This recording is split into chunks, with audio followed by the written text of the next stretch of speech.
All right. Yep. It looks like we are live once again. Laura Lake, welcome. I am Scott McDermott, and it is Amplify Your Message Blue Talks Day 5.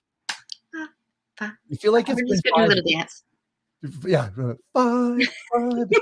1, 2, 3, 4, 5, 6, 7, 8, 9, 10, 11, 12. Right? Yeah. That was very exciting when it was a high number. When it was like 3, it was like, oh, okay. But Sesame Street, for those of you who don't remember, maybe aging ourselves a little bit. Blue Talks Amplify Your Message, Day 5. I feel like it's been 5 weeks, not 5 days. I think you and I both have been going pretty constant for a few weeks now. Yeah. Yeah. And we have had some of the most amazing people on. I am so fired up and excited. My brain, my wife and I call it, when you do the stuff like this, your brain goes, would you, like it just, yeah, right? And speaking of which, I'm going to bring our next guest on our start of the day. This is a phenomenal young man, Steve Werner. I'm going to click and bring you in, sir. Steve, good morning or afternoon, as it may be. Good morning. No, it is morning. We are 10 a.m. right now. Oh, cool. So you're Central Time then, are you? I am. Cool. Nice. Well, a lot of times in podcast interviews, Steve, they start by reading a bio that you submitted, and it sounds a little, but we don't do that.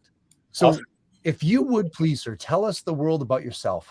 Tell whatever you want to say about yourself. Give her. Sure. My name's Steve Werner. I worked in restaurants for years and traveled the world, and then woke up one day and decided I wanted to be something different. 2013, launched an events company and failed miserably until I learned to succeed.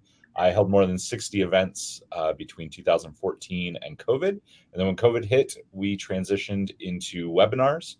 In the last 18 months, we've helped 32 people do more than $5 million in sales through webinars. Speaking, being on stage, webinars, all of it comes down to one thing, though, and that is being an engaging presenter, being able to tell your story, being able to get people to lean in. It has absolutely nothing to do with teaching. And I'm here today to talk about stories, being excited, and getting your message across. That's fantastic. How amazing. I feel like every next guest is another layer of awesome. It's like, oh, here we go. That's brilliant. I was reading on your website a little bit, and it was talking about the one time that you failed, like your very first event. I'm super curious on how did that happen? What did you think? Well, okay, so the short version, I went to see Tony Robbins. At the time, I was working in a restaurant, went to see Tony Robbins, and like, what does Tony tell you? If you want to do it, you can do it. You just have to take action, right? And I was like, cool, I'm all in. So I took my 401k and I took all the money that I could save. I quit my job. I lived in Vail, Colorado, which is one of the most beautiful places in the world. I had a great job that I liked, but I had reached like the salary cap, right? And I knew that if I wanted to do more, I needed to burn the boats, Tony Robbins. So cool, I'm going to move to Las Vegas. So I moved to Las Vegas and I said, well, if we're going to do it, let's do it. So I went down to Treasure Island and I signed a lease on the largest ballroom that they had, which held 1,800 people. And I remember the lady being like, you've done this before, right? I was like, yeah, of course. And I had done banquets in the restaurant industry that were, a couple thousand people. This would be great. No problem. So I went in, guns blazing, no idea what I was doing. And I mean, day one, I had 4 months to build this event. So I sat down and I needed a website and I needed a landing page. I needed a sales cart. And this was 2014. So none of this stuff was easy at the time, right? I had no list. I had no clue what digital marketing in general. I was like, you just pay and people show up, right? Like that's how it works. Well, I have a business card. Right. I will tell you, like $35,000 is what I had saved up. And that money was gone within like 2 months. I mean, if somebody told me that it would sell tickets, I spent money on it. The 2 people that I had register for the event, I'm pretty sure I hired people to stand on the side of the road and do spinny signs. I don't know why I thought that would work, but I was like, $400, let's do it. I sat in it was in a Lowe's parking lot off the strip in Vegas, in like a 4x5 shed that they give you when you do this. and like 2 people came up, and I'm pretty sure they thought they were going to get a free dinner, and that's why they signed up. I don't think they understood what it was about, but we ended up about 4 weeks before the event. I'll make this story really short. Treasure Island called me, and I had a room block. If any of you have ever tried to hold an event or held an event, you know that you're on the hook for a room block. So I had 200 rooms that I was on the hook for at Treasure Island they were $119 a room. So I can't do math that well, but that's a lot of money. And they called me because they said, we're kind of worried because not one person has booked a room for your room block. So I went in, it was a bad day. We'll just, but looking at it now, it was a catalyst for what happened. They sat me down and I just said, well, here's the deal, guys. Like, I have $500 to my name. You can sue me. You can try to hold me for the money that I owe you. You're not going to get anything. That sucks. I was just blunt, honest. I was like, I am so sorry. And she said, well, we're going to keep your deposit. I had a $5,000 deposit, and we're going to let you out of the contract. There's somebody else who wants the date, which is what actually caused us to look at it. So I got out of that contract. But this is like the key, and this is really interesting because of course I'm telling stories, right? But the key to this, if you're listening and you're struggling, you're trying to figure out what you're doing, all of that stuff, right? Because we all go through that. At that point, I had 2 offers from headhunters. So I had managed restaurants for Vail. I'd worked my way up from bartending to serving to managing. And I had a very unique skill set in that I could manage a ski resort restaurant, which has all these challenges to it. And I had 2 offers on the table that were more than 6 figures. To somebody who is broke and just failed at an event, it is real enticing to have the universe or whatever put this out there, right? Here's a job for 6 figures. We'll cover your housing. We'll pay to move you here. We're going to give you a $20,000 signing bonus. And I feel like every time in my life or anyone who was successful, there's a moment that defines it. Mm-hmm. And I there's no right and wrong in this. I could have gone and been a restaurant manager again, and things would have been fine. Yep. But my friends who were entrepreneurs asked me what I was going to do. And in their wisdom, they didn't offer until I gave them an answer. But I gave them the answer. I said, you know what? I really feel like I'm supposed to do this. I felt like I'm supposed to be on stages since the beginning of my life. Like I've always felt drawn to that. I've never been able to do it. And I've always ran from it. And I'm not going to. Like I still get emotional telling the story. My friends said, okay, we've got your back. You can live in our utility room, which was a utility room. It had a hot water heater in it, not lap of luxury. But you can live in our utility room for 6 or 8 months to do whatever you need to do to get this going. Like we're not going to support you, but we'll give you a place to live. And that like started it because I like Tony Robbins. One of the things that he said that like sticks with me is when you make a real decision, like everything else falls away. And like, it's not easy. I don't ever want to say that it was easy, but like there were no questions at that point. It wasn't like I got up in the morning and I was like, oh, maybe I'll go get a job. Like it was, I'm going to the library. I'm reading everything that I can on marketing. I am going to listen to everything that I can. I'm going to spend 15 hours a day on this until it works. So I went from there. I got involved. I see more stories. Stories are good. Stories are good. I went to the library and I checked out everything I could, and I just locked myself in this room. I would go for runs. So like I would go for runs. I would listen to books on tape. I was doing everything that I could. Books on tape meant podcasts, things on my phone, stuff like that. Right. Well, one of the programs that I'd gotten was this like 6 cassette tape set. And for those of you like, you guys are smiling because you know what a cassette tape is. I hold one of these up when I speak in person because like anyone born after like 2000 doesn't understand. They're like, what is that? luckily, at the time, I was driving a 2000 Toyota, which had a tape deck. So I had these tapes sitting in my room for a long time. And we were driving across town to go to an all-you-could-eat sushi buffet. It was $12 for lunch. And I did all the all-you-could-eats because I could eat once a day. I could afford it.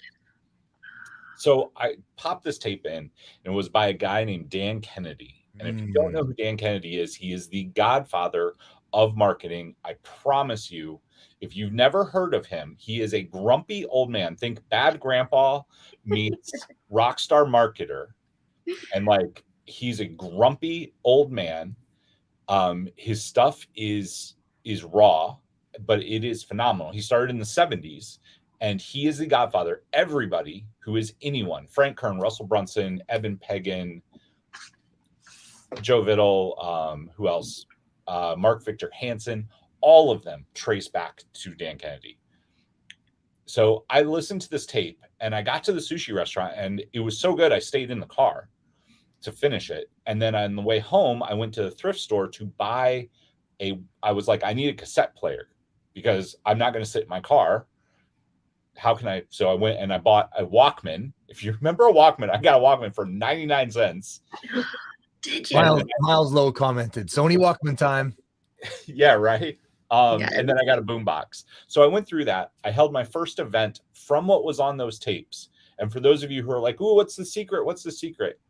You know, I love this. It was make flyers and go hand them out. So I went and flyered my next event. I went to an off-strip hotel, not a casino, and I rented a room that held 50 people for $300. A big difference from Treasure Island. But I was like, whatever, we're going to get an event going. It's going to be off the ground. And yeah, I went and flyered 500 dental offices in Las Vegas. And then I went and flyered places in Phoenix, Arizona, LA. I literally got in my Toyota, drove to the town, slept in my car, and flyered dental offices. And when I say flyered, I didn't tape them to the door. I went in, and like Dan had a whole, like it was this most simple script. It was go in, ask them how they're doing, say, I'm holding an event that does this, give them the big outcome, and give them a half-price ticket. So I'm selling this ticket for $500. If you guys are interested, it's $200 and it's for the dentist and for the office manager. You can get buy one, get one free if you buy it right now. That got their attention. I took donuts sometimes. Donuts always work to get past the gatekeepers. At a dentist's office. Yeah. Yes. Okay, if you're ever looking to send somebody gifts, like this is like an asterisk. Donuts, cupcakes, and cookies, because these are things that nobody will buy because we feel guilty, right? We're like, oh, I'm fighting. I'm not getting a donut. I'm driving past Dunkin' Donuts, Krispy Kreme, whatever. Not going to Tim Hortons, right? You guys are in Canada. Yeah. Beauty, eh? I'm not going to eat the donut. But if you buy them for people, they will love you. That's right. So the other one that works better, the best one I found, but you got to do it, you got to time it right, is a warm Cinnabon. Right. Because Laura, you just like rolled your eyes like. I know. Just the smell is enough to get anybody, which is why they do it. And I'm allergic to them. Okay, so this is a tactic. I'll go into this tactic. This actually links to my talk. But you're getting a state break when you get a smell. So when you walk into an office with a Cinnabon, everybody will stop and be like, what is that? Or barbecue. Barbecue, if you're doing a lunch and learn, a barbecue will distract people from what you're teaching, but it will get people into the room. So I do a lot of lunch and learns at co-working spaces. If you get a tray of barbecue, it can be like a small tray. The smell will bring people into the room. Cinnabons, warm cookies, state breaks. We'll go into state breaks later. It's a tactic that you want to use in every speech that you give. I've used like 5 of them so far. Anyway, filled that room. That was the first event. I took all the money that I made at that event, which was about $9,000, and I went and I invested in Dan Kennedy. And I was lucky enough to be mentored by him. And then that was 2014. So Dan Kennedy, then I worked with Frank Kern, then I worked with Joe Polish, then I worked with Ryan Dice, then I was contracted by ClickFunnels. I went around the country selling ClickFunnels from stage, worked directly with Russell on that, and I held more than 40 events for myself. Then clients started hiring me for events. We held more than 20 client events leading up to COVID. And then when COVID happened, I had 3 events that I was building for the fall, and COVID happened. We went into lockdown. I don't know what you guys thought up there in Canada, but I was like, this is going to be over in like a week. Like, whatever. It's the flu. And then like America stopped. Yeah. So if you guys know Van Halen, do you guys remember Van Halen? Yeah. Okay, both of you are excited. Awesome. Yeah. So that dates us a little bit, but I bought tickets to go see Van Halen in Phoenix. I was living in Phoenix. I've lived in Airbnbs for the last 6 years, which one of my dreams is travel, freedom, being out, going around. So I was in Phoenix when COVID happened. I bought tickets to see Van Halen. We're on lockdown. Now, these tickets were there. I got 2 tickets for myself and the woman that I was dating at the time. And I called Ticketmaster because I was like, I don't know like what's going on, but I don't want this hanging over my head. We're planning on leaving. And Ticketmaster, in their infinite wisdom, told me no refunds. Nope. You bought the ticket. You can see them next time they come around. Well, Van Halen has not come back around 2.5 years later, and nor do I live there. But in that moment, I was like, oh man, I've got 3 people who have paid me over $100,000 to hold events, and we don't know what's going to happen. I don't know what you guys would do in that moment, but I realized that I needed to refund them. I was like, I can't be Ticketmaster. So I called them all up the next day and I said, hey, like, you know, I know you paid me, one had paid me $50K, the other 2 had paid me 30 to hold their events. And I said, you know, I would rather just be honest. We don't know where this is going to land. If you want to hold an event when this is all over, come see me. I'll be happy to work with you, but in good conscience, I can't hold your money. I refunded them. And one of them came back and said, you know, we really appreciate it, but we know that we are going to need to move online. Can you help us build a webinar? And I said, yes, because speaking on stage, speaking and selling from stage translates to a webinar. It's different though. How many of you in the last 6 months have sat on a webinar? Anyone? How many of you have fallen asleep on a webinar? I know Laura hasn't because she's excited all the time. Pretty much. Right. So a normal webinar is boring. It's like pulling hair. And what we saw during COVID is everybody tried to go online. Well, if you're boring, or if you're just teaching, or if you have a flippy chart behind you, it is really hard to pay attention. But what do I teach? I teach engagement. I teach how to build the story arc of your training and how to work things in. That translated really well. So that first webinar we did $80,000 in launch week, and it's gone on to do now over 600K. Last month it was about 550. Now we're at over 600 with that webinar. From there, we launched and 32 different people with more than $5 million in sales. Now, if you're listening to all this and you're like, okay, that all these stories are great, but teach me something. Are you ready to have your mind blown a little bit? Maybe. I don't know. Okay. It's been a busy week. Okay. I'm in. Let's do it. All right. So I got one last little thing for you, and then I promise all of it's going to fit together like a crazy puzzle. So I want you guys to, if you want, you can close your eyes. You can go with me here for a minute. I want you to go back to high school. We were talking off camera, Dungeons and Dragons, Doom. Oh my goodness. I spent so much time playing Half-Life. I want you guys to go back to high school, whenever that was. And I want you to think of your favorite teacher. Picture your favorite teacher. You're like walking in their room. You're sitting down in their classroom. Now I want you to think of your least favorite teacher. Least favorite teacher. If you were like me, you walked in and they're standing at the blackboard, this is before dry erase, and they're scribbling away and they're yelling and they're not really paying attention. If you're like me, you lasted about 5 minutes because you're trying to take in the information. I wanted to be a good student, but my mind was shutting down. Like RAM, too much, does not compute. I'm going to take a nap. I'm going to pass a note. Or sometimes I'm just going to leave out the back door, right? I'm going to go find something else to do. Now I want you guys to think about your favorite teacher. Go back into that classroom. You probably walked in a little bit late. You probably joked around a lot in the classroom. You probably sat down and the teacher knew your name.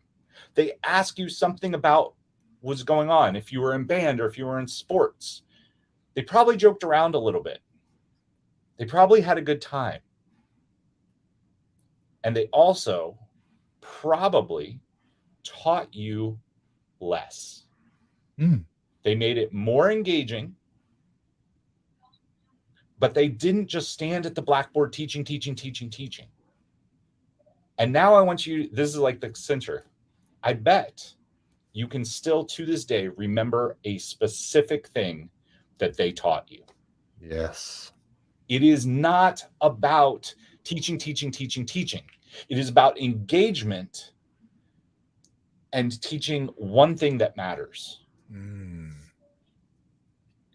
So true. So true. Yeah, I mean, we can feel in all kinds of things. Like this is some phenomenal stuff. And I've got layers of things, but you're on such a roll. I don't want to say anything, but yeah, that's powerful.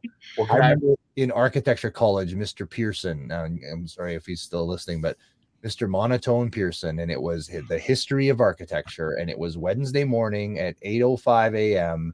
And we went in and we sat down in the lecture hall and he turned the lights down and showed us vacation slides of architectural buildings. And he had no tone, no inflection. He was like, this is Mies van der Rohe building and the Gothic, notice the Ionic and the Doric columns and the colonnade. And it was just like, next slide. And within minutes, and you needed to learn it. It was on the exam. It was 2 exams, multiple choice, 50% one exam, 50% 2 exam, pass or fail the course. And it was just data on data. And I don't remember a flaming thing about anything. It was awful. And yet Mr. Ken Best in grade 8 English class, and he told us stories in English class that had us so wrapped up. Even the cool kids and the metalheads and the I don't care kids were like on the edge of their seat waiting to hear what. And now I'm an author because I love to speak and I love to write and I love to have the audience see, feel, touch, be in the story so much it's like they're there with me. Well, that is the key. Like stories, especially in the Western world, if somebody tells us something, what happens? We put up a wall. Is this for me? Is this a good fit? I think I'm different because we're a differentiating culture. Also, as we grow up, we learn to ask those questions to protect ourselves. But a story immediately puts us in the driver's seat there with the protagonist going through it. Yeah. So are you guys ready to have your minds blown? Ready. Okay. I'm going to pull back the curtain. There are 3 core stories that every business needs, and I told you all 3 of them, and I'm going to show you how they work. Yay! The first one, your hero's journey story. Oh, yes. How you earned it or learned it. It is how people trust you. How many of you in the last year or 2 have seen thousands of people online telling you that they are the guru? Everybody, right? Especially with COVID. How do you earn that trust? Well, you make sure that people understood that you went through the ringer and that you went through the hard stuff, because I don't care what anybody says. Let's just be real. Anything worth doing does not happen overnight. Overnight successes are 6, 8, 10 years in the making. Nobody that says that they are a guru in 6 months, I don't care what TED Talk you've watched. I love TED Talks. But you can't cheat the 10,000 hour rule. You just can't. Yeah. If you are going to be the person, it is going to take you time. That does not mean that you can't make money while you're learning. Don't misunderstand. You can definitely make a great living. 2013 was the year that I lost $35K. I then made $9,000. The next event I made $10,000. I invested all $19,000 with Dan Kennedy and lived in my friend's utility room for 2 years. But then I started holding events. The second year I was in business, $140,000. The third year I was in business, $480,000. Like, you can make money. You just have to do it in increments. That's something. So hero's journey story, how you earned it or learned it. I'm going to give you the 5 pieces to it real quick. The first one is a train wreck. How did it start for you? Mine usually starts with me sitting in the office of Treasure Island being told I owe $125,000. Train wreck grabs people's attention, lets them know where you are, give them a place. But then you go to the next piece of the story, give them a flashback. How did you get there? So you guys know I was a restaurant manager. I wanted to do more. I wanted to be more. The pain points that you had to work through, marketing online. I went through a whole bunch of them. So train wreck, pain points. Make sure you go through pain points. Your pain points should align with your ideal clients. Then you want to have your epiphany. Your epiphany is hard work, using events, using storytelling, being engaging from stage. Those are my epiphanies that I learned from the guru, Dan Kennedy. The next piece is your Rocky montage. I love Rocky montage. Not everybody knows it. It's funny. Right, Laura, you're great. So I love the Rocky movies. How you then took the epiphany and put it into action. Short lets people know that you have done the thing. I held more than 40 events of my own, more than 20 events for clients, over 60 events total with $10 million in sales. That's the Rocky montage. That's a really short version. Depending where I'm speaking, sometimes it's a little bit longer. You don't want to go too long, though. And then the end, the outcome that everybody wants, right? That's your hero's journey story in a nutshell. The second story that you need. Do you guys feel good about that? Yep. Okay. I'm making notes like crazy. Yep. See, I made all of my notes last time in the group chat, so I don't have them in my book. I just gave them to everyone else. We'll find you the group chat. The group chat, yeah. The second story that you need, it could be second or third. We're doing 3 stories. So the second story is your parable story. What is the thing that people need to realize in my book before I just gave them to everyone else? I don't know what. My apologies. I got a note from Corey that, hey, come check this out live, and my phone bumped it, and all of a sudden I could hear us 30 seconds ago. I'm like, nah, shut it off. That's all right. So what is the thing? Everybody has a thing that people, Russell Brunson calls it the new opportunity. Any marketer would say that it is the big aha. What is the thing that people need to realize before they can buy from you? It's what turns cold traffic into warm traffic. It is what allows people to be like, oh my goodness, that's what I need. For me, it's storytelling and engagement is more important than teaching. That's the big aha. So what's the story that I used to get you guys to see that? You guys remember? Well, you're actually asking. I thought that was part of the point. You told us several stories. I mean, one about being in your truck and handing out flyers and how you lost your job and your friends let you live it. Like, there was so many elements to the story. Laura? It says, what do we need to realize before we work with you? It's that new opportunity or aha. It's all of that mess that you were like, What did I tell you about the teachers, the 2 teachers? Oh, we're going to go further. Yeah. Got it. So it's understanding the difference between the good teacher and the bad teacher. What does that make you realize? Engagement is more important than teaching. I want this. I want this. Right. So that's the parable story. That's story number 2. The parable story is because what did it make you realize? Engagement is more important than teaching. Can I ask you a question? Yeah. Because I get stuck on words all the time. What does parable mean? So parable is, I took it from, for some reason, all of my stories come from the Bible. Don't know where that came from, but it is the story that helps people realize something without it being about them. Ah. So parable, one of the probably the best one known from the Bible is give a man a fish, feed a man for the day, teach a man to fish, feed a man for life. Yes. Right? See how that's like a big aha? Mm-hmm. Okay. It's a lesson without it being a lesson. It's a lesson within the story. So you just tell a nice story and people get the lesson because it's in the story. Right. Like everybody, when I'm done with that story, everybody is like, how do I do that?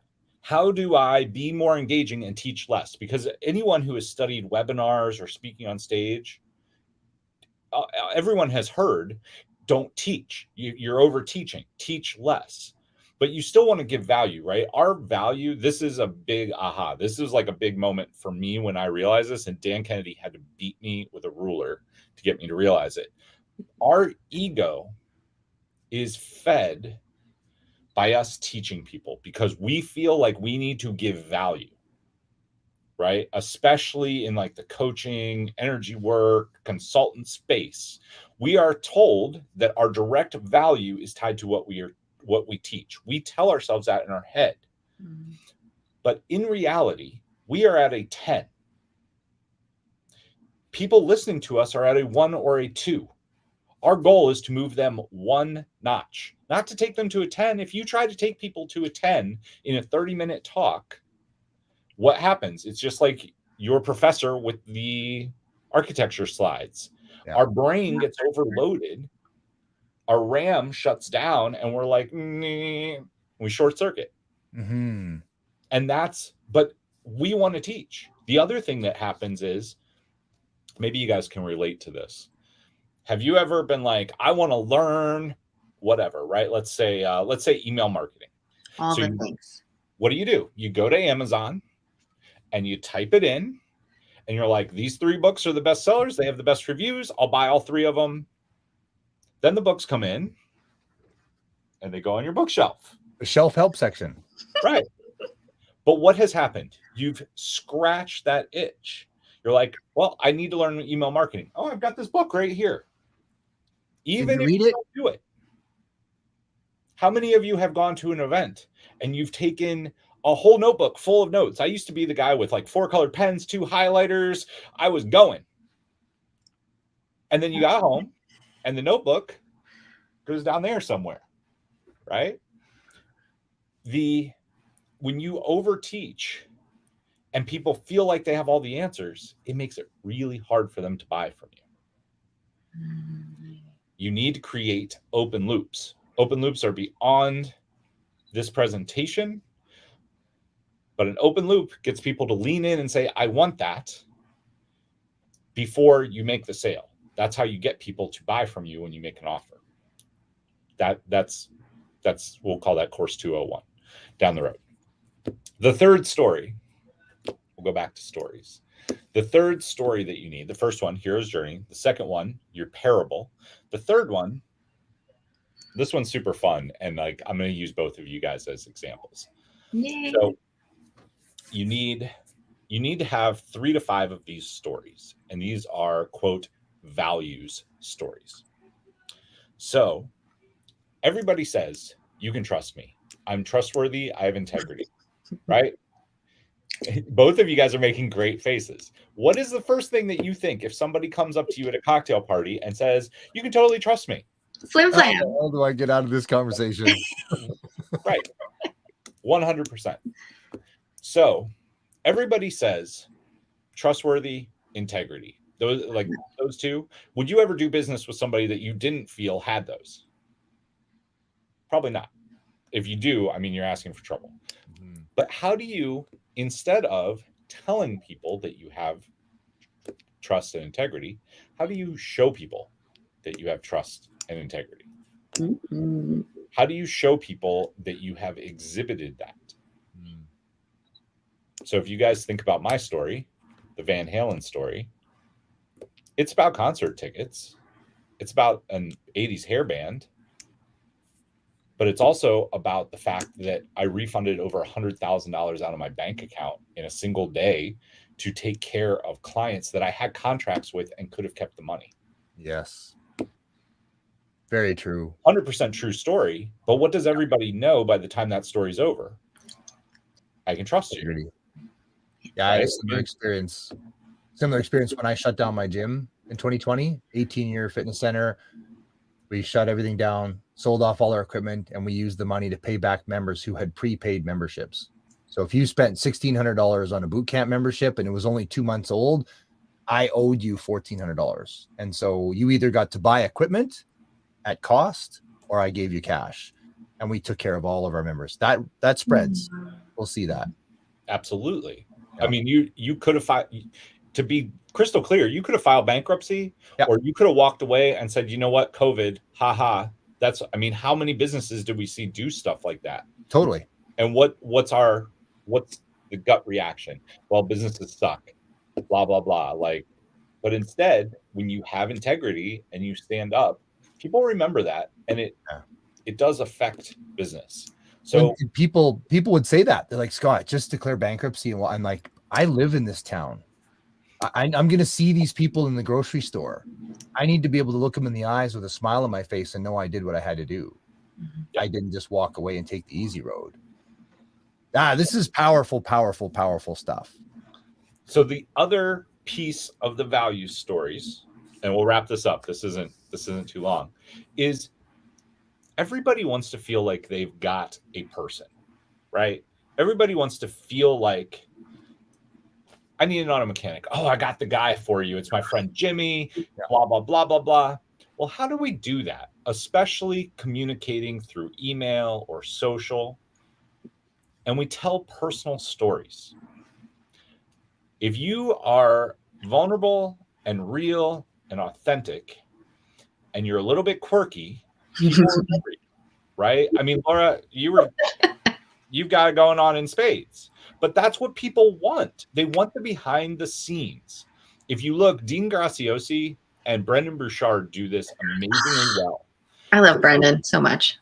They'll shoot a video that's like this. Then 10 minutes later, 2 days later, they'll shoot a video on their phone that's a selfie behind the scenes video. They're showing people, because that's what we are. We're voyeuristic by nature. We want to know what's really going on. So, Laura, I'm going to share a little bit about you. Oh, you can share whatever you like. What is today? What were we talking about before? I'm a gamer. I'm a nerd. And today is the launch of Horizon Forbidden West. So I have ever so subtly done my hair like the main character, Aloy. If you showed up with a bow, I would, or like a little. I did that to my daughter. I was like, and she's like, I am loving your look today. I was like, I was already going to wear the tribal jewelry. It's like, I just did the hair. That's it. I love it. And this is the thing. People are like, yeah, but it won't resonate with my people. People don't care about whether it resonates with them. They care about you as a person. If you get that through, and I'm not saying like, a lot of people are like, well, so do I just go on and talk about like Forbidden West? Talk about why you're excited. Talk about like, because the emotion that you tell in your story is what causes people to get to know you, right? To lean in. So if you share that you're really excited about it, they are going to care about that because it's making you excited. If you share a story about heartbreak and like, let's just pick something that's silly, right? Like, I don't know, your cookies didn't turn out, or I don't know, you painted your wall and it didn't turn out the color you wanted. Like, it can be minute things. Tell the story around it.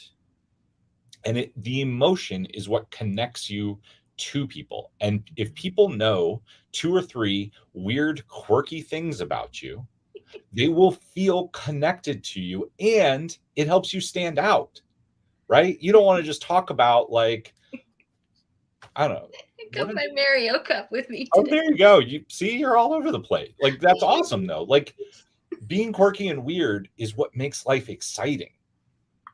Exactly. And that you should share some of that. I mean, I'll share one, and people are like, well, what happens when it backfires? I talk about going out to eat. I grew up, I worked in restaurants since I was 14. I love food. I love fine dining. I share stories and pictures about going out to restaurants and trying crazy things.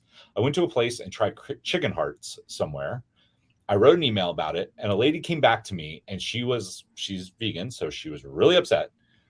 And I said, you know what? If you want to be upset, you might not be the person for me. Well, then she started lecturing me. Unsubscribe is really easy to hit. I actually kept talking to her though. And I said, you know, if like tolerance is a thing, I'm not like, if you don't want to be part of my list, you can unsubscribe, but I'm going to leave you on. She came back a couple of months later and she said, you know, like, I really enjoy your emails, even though I don't enjoy what you eat. And I think that's a bigger lesson, because people don't have to love what you do to like you. We all have people that we don't necessarily enjoy what they do, but we know what they like and we pay attention to it because we care about them. And that, at the end of the day, authentic relationship with your list, with the people that you know, is much more important. If you haven't read 1,000 True Fans, I would recommend that article, also outside of this talk. But you don't need to have a 1 million person list to have $1 million business. You can do it with a small list as long as you are connected to them and you're authentic. I'm just starting my list over again because yay, Canadian law. So there you go.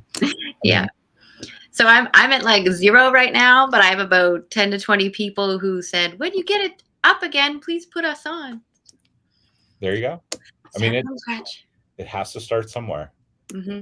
This has been so much good stuff. I love that your hat says clarity. This is so much good. So, I mean, we're into our kind of 4 minutes left here, and you've given us so much good information. But obviously, how do people work with you ongoing, Steve? What does that look like? What are the opportunities to work with you and learn more from you? Sure. So first off, if you need a speaker for your group or for your event, I would love to come. I will come in person. I'm vaccinated and all of that, and I'm happy to do that. We did 4 in-person events in the last year here in Texas, and they were great. If you need a virtual speaker, obviously I can do that pretty well. I'd love to speak. If you would like to work with me, I work as a one-on-one consultant to either build out your webinar, build out your live event. You can book time on my calendar at www.steven, STEVEN.coffee, COFFEE. That will get you a 30-minute coffee meeting with me, and we'll talk about what it looks like to work together. Those are the offerings that I have. I only work with people one-on-one, or I train in groups, one of the two. That's awesome. And you don't have a book. You don't have a book to sell? I don't have a book. I do have, if you want a free course, I do have a free course. It is called Death to Bad Webinars, deathtobadwebinars.com. It is a free resource. So I will tell you up front, when you sign up for it, you're going to get 10 days of emails. You're going to get a video training each day, and you're going to get a worksheet. And it walks you through, each video is 5 minutes or less. It walks you through some of the stuff that we talked about here, plus a little bit more in depth. But it's how I structure all of my webinars to get people the results that we've got. That's fantastic. I want to ask you a question, because I'm obviously a keynote speaker as well, and I've been doing all kinds of virtual events and stuff like that.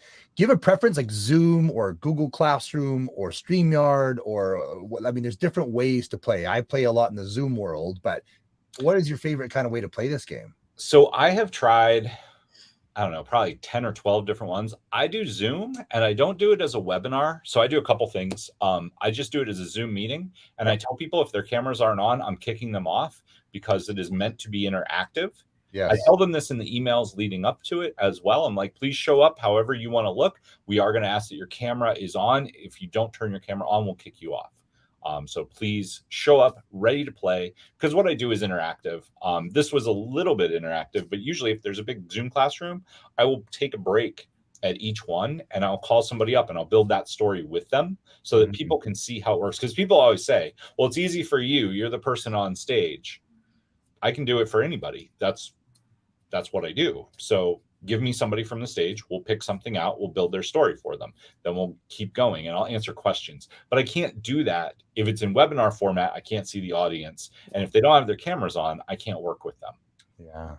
So that's so true. I've done keynote talks or nutrition talks to high school, and I think it was a requirement that they log in, but not to have their cameras on. And there's like 38 kids on and 4 cameras. One of them is the teacher, and it's just so hard. Yeah. Not fun. No. Any final words for us? This has been great. If you guys are listening to this and you have questions, please reach out to me. I am always happy to have a conversation. Stephen.coffee, deathtobadwebinars.com. Either one of those will get you in my sphere of influence, I guess. This has been great. It's super fun. Thank you guys so much for having me. And after this is all over, I am going to be reaching out to you again because I never did book that call with you. It's like, I got this, and then I got this, and then, yeah. So it'll be nice to talk to you again. Thank you so much for joining us, Steve. It was great to hear from you again. Thank you so much. Have the best day. And thanks for kicking off our final day with an absolute just gold mine of fantastic. Awesome. Have a good day, guys. Bye. Thanks. Bye. Whoo. All right. Oh. Well, we are going to completely shift gears in a sense now. The next guest we have coming up is just her intro video gave me just goosebumps on my goosebumps, and talk about a whole different stream of energy and consciousness. I'm going to bring on our next guest now. And I may get extra bubbly because this is my new best friend, Emily Harrison. Welcome. Hey, Emily. Oh, yeah, I had to unplug my camera. Hello, Laura and Scott, and just wow, Steve, holy cow. Yeah. That was a gold mine of information. I took so many notes. I got to kind of shift gears here myself and get into the woo-woo mode because we've got a lot of fun magic to talk about, don't we? So, Emily, please tell the world about yourself. Well, I am the founder and director of the Akashic Academy, which is a modern-day mystery school where we specialize in bringing in methodologies that are going to expand consciousness. Now, my area of expertise is in the Akashic Records. How many of you out there know what the records are? Laura, I know you're familiar. I know you worked with me Fong yesterday, which is amazing. So you know Rosalind, right? Excellent. Yeah. So perhaps there's a little familiarity already with the Akash and the Akashic Records. But for those of you who are new to this topic, the Akashic Records are the realm of consciousness that hold all information, every single detail of our past, our present, and all possible futures. So the future exists in infinite possibility. You want to know something really trippy and mind-bending? The past also exists in infinite possibility. We don't necessarily observe that, but the mandala effect, right? We're starting to see as our collective is raising their consciousness, we are experiencing things that really defy the laws of the physical universe as we know it.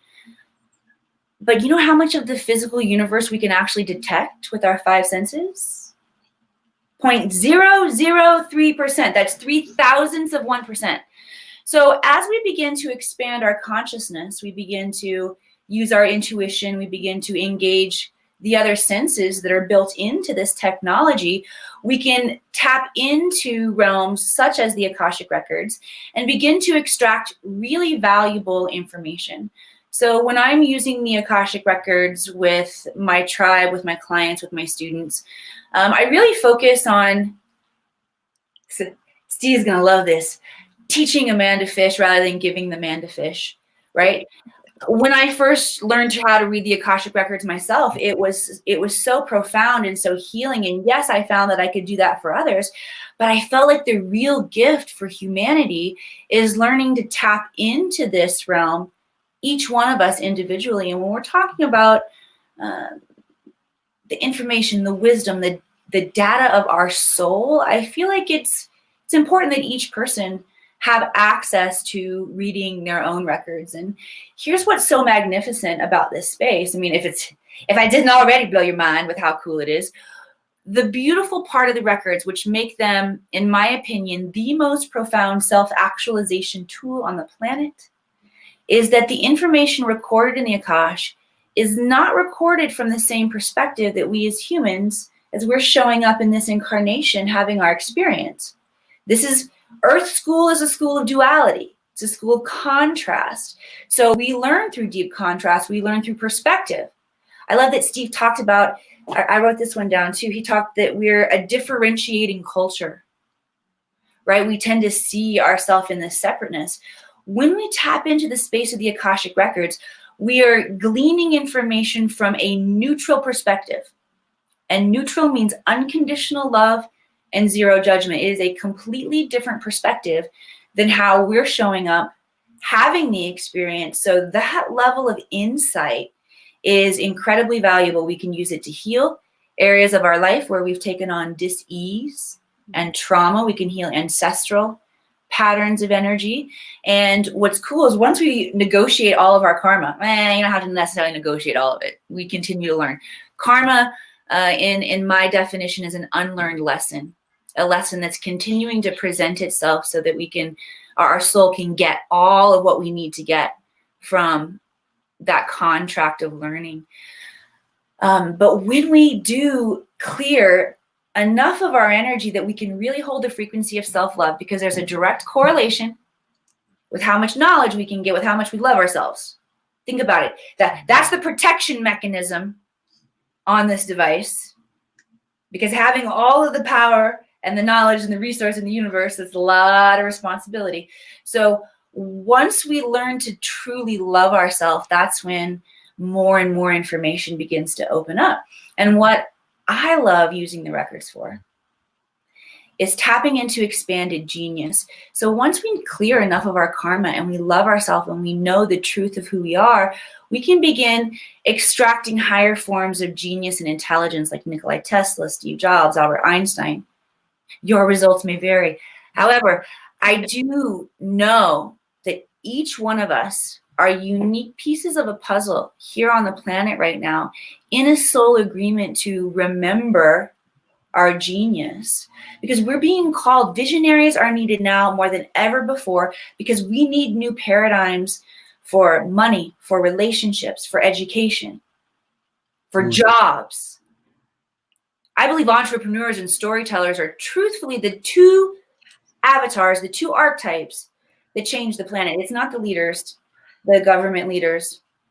Storytellers, why? Because they show us the edges of our imagination and invite us to move beyond that. And imagination is the key.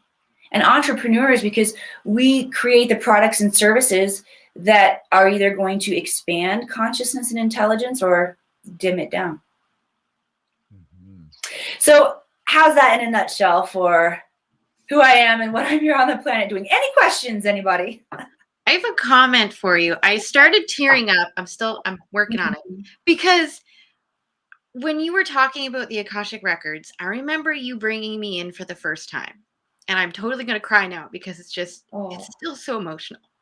When you brought me in and I was sitting there and I have my own mental vision of what that looked like, I remember having all of these people, the workers there, the other versions of myself, family members, all of that just come straight to me and show me such unconditional love that I never felt.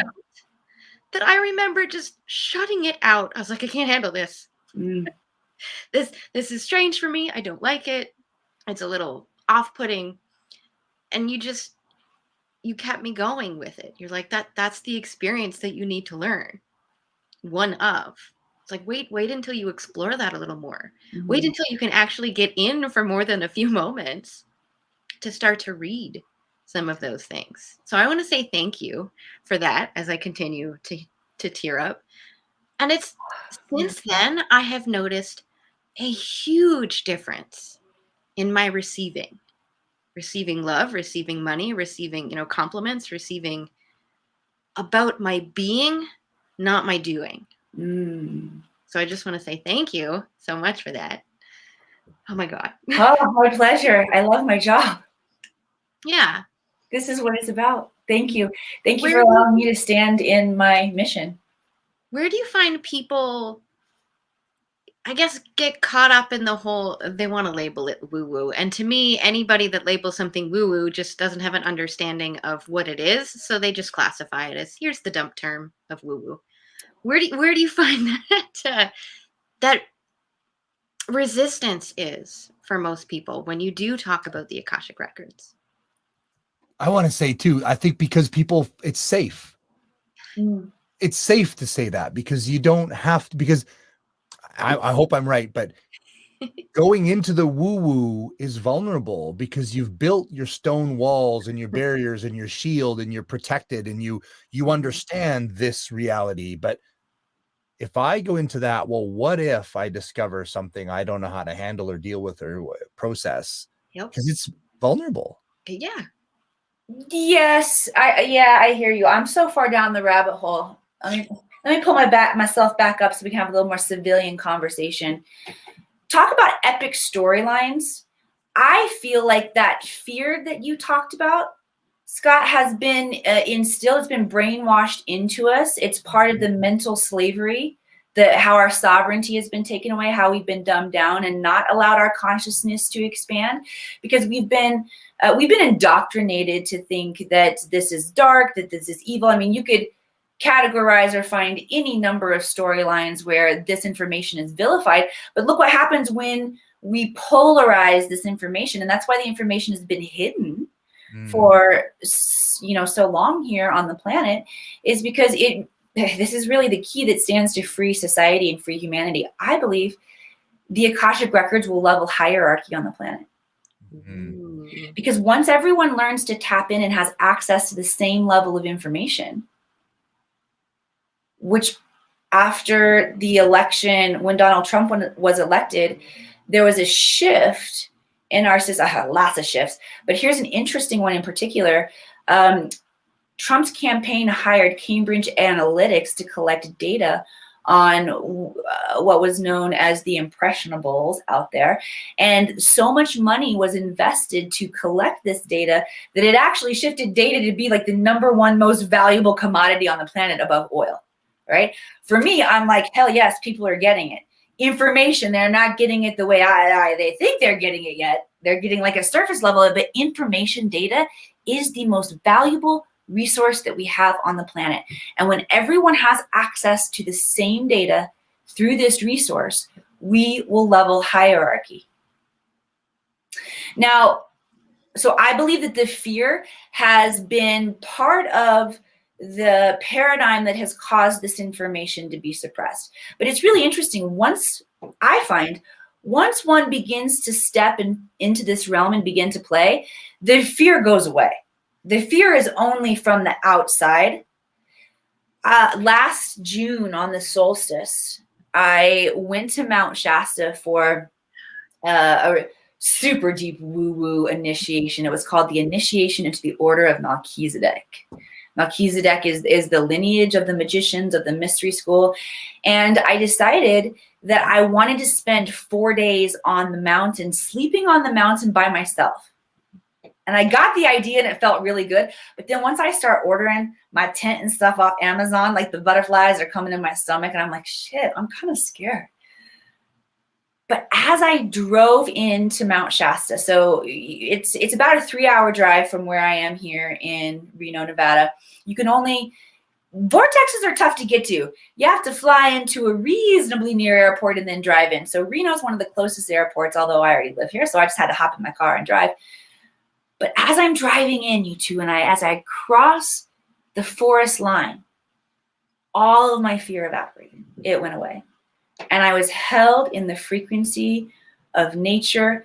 Nature is the physical mechanism on this planet through which we can experience God energy, goddess energy, oneness.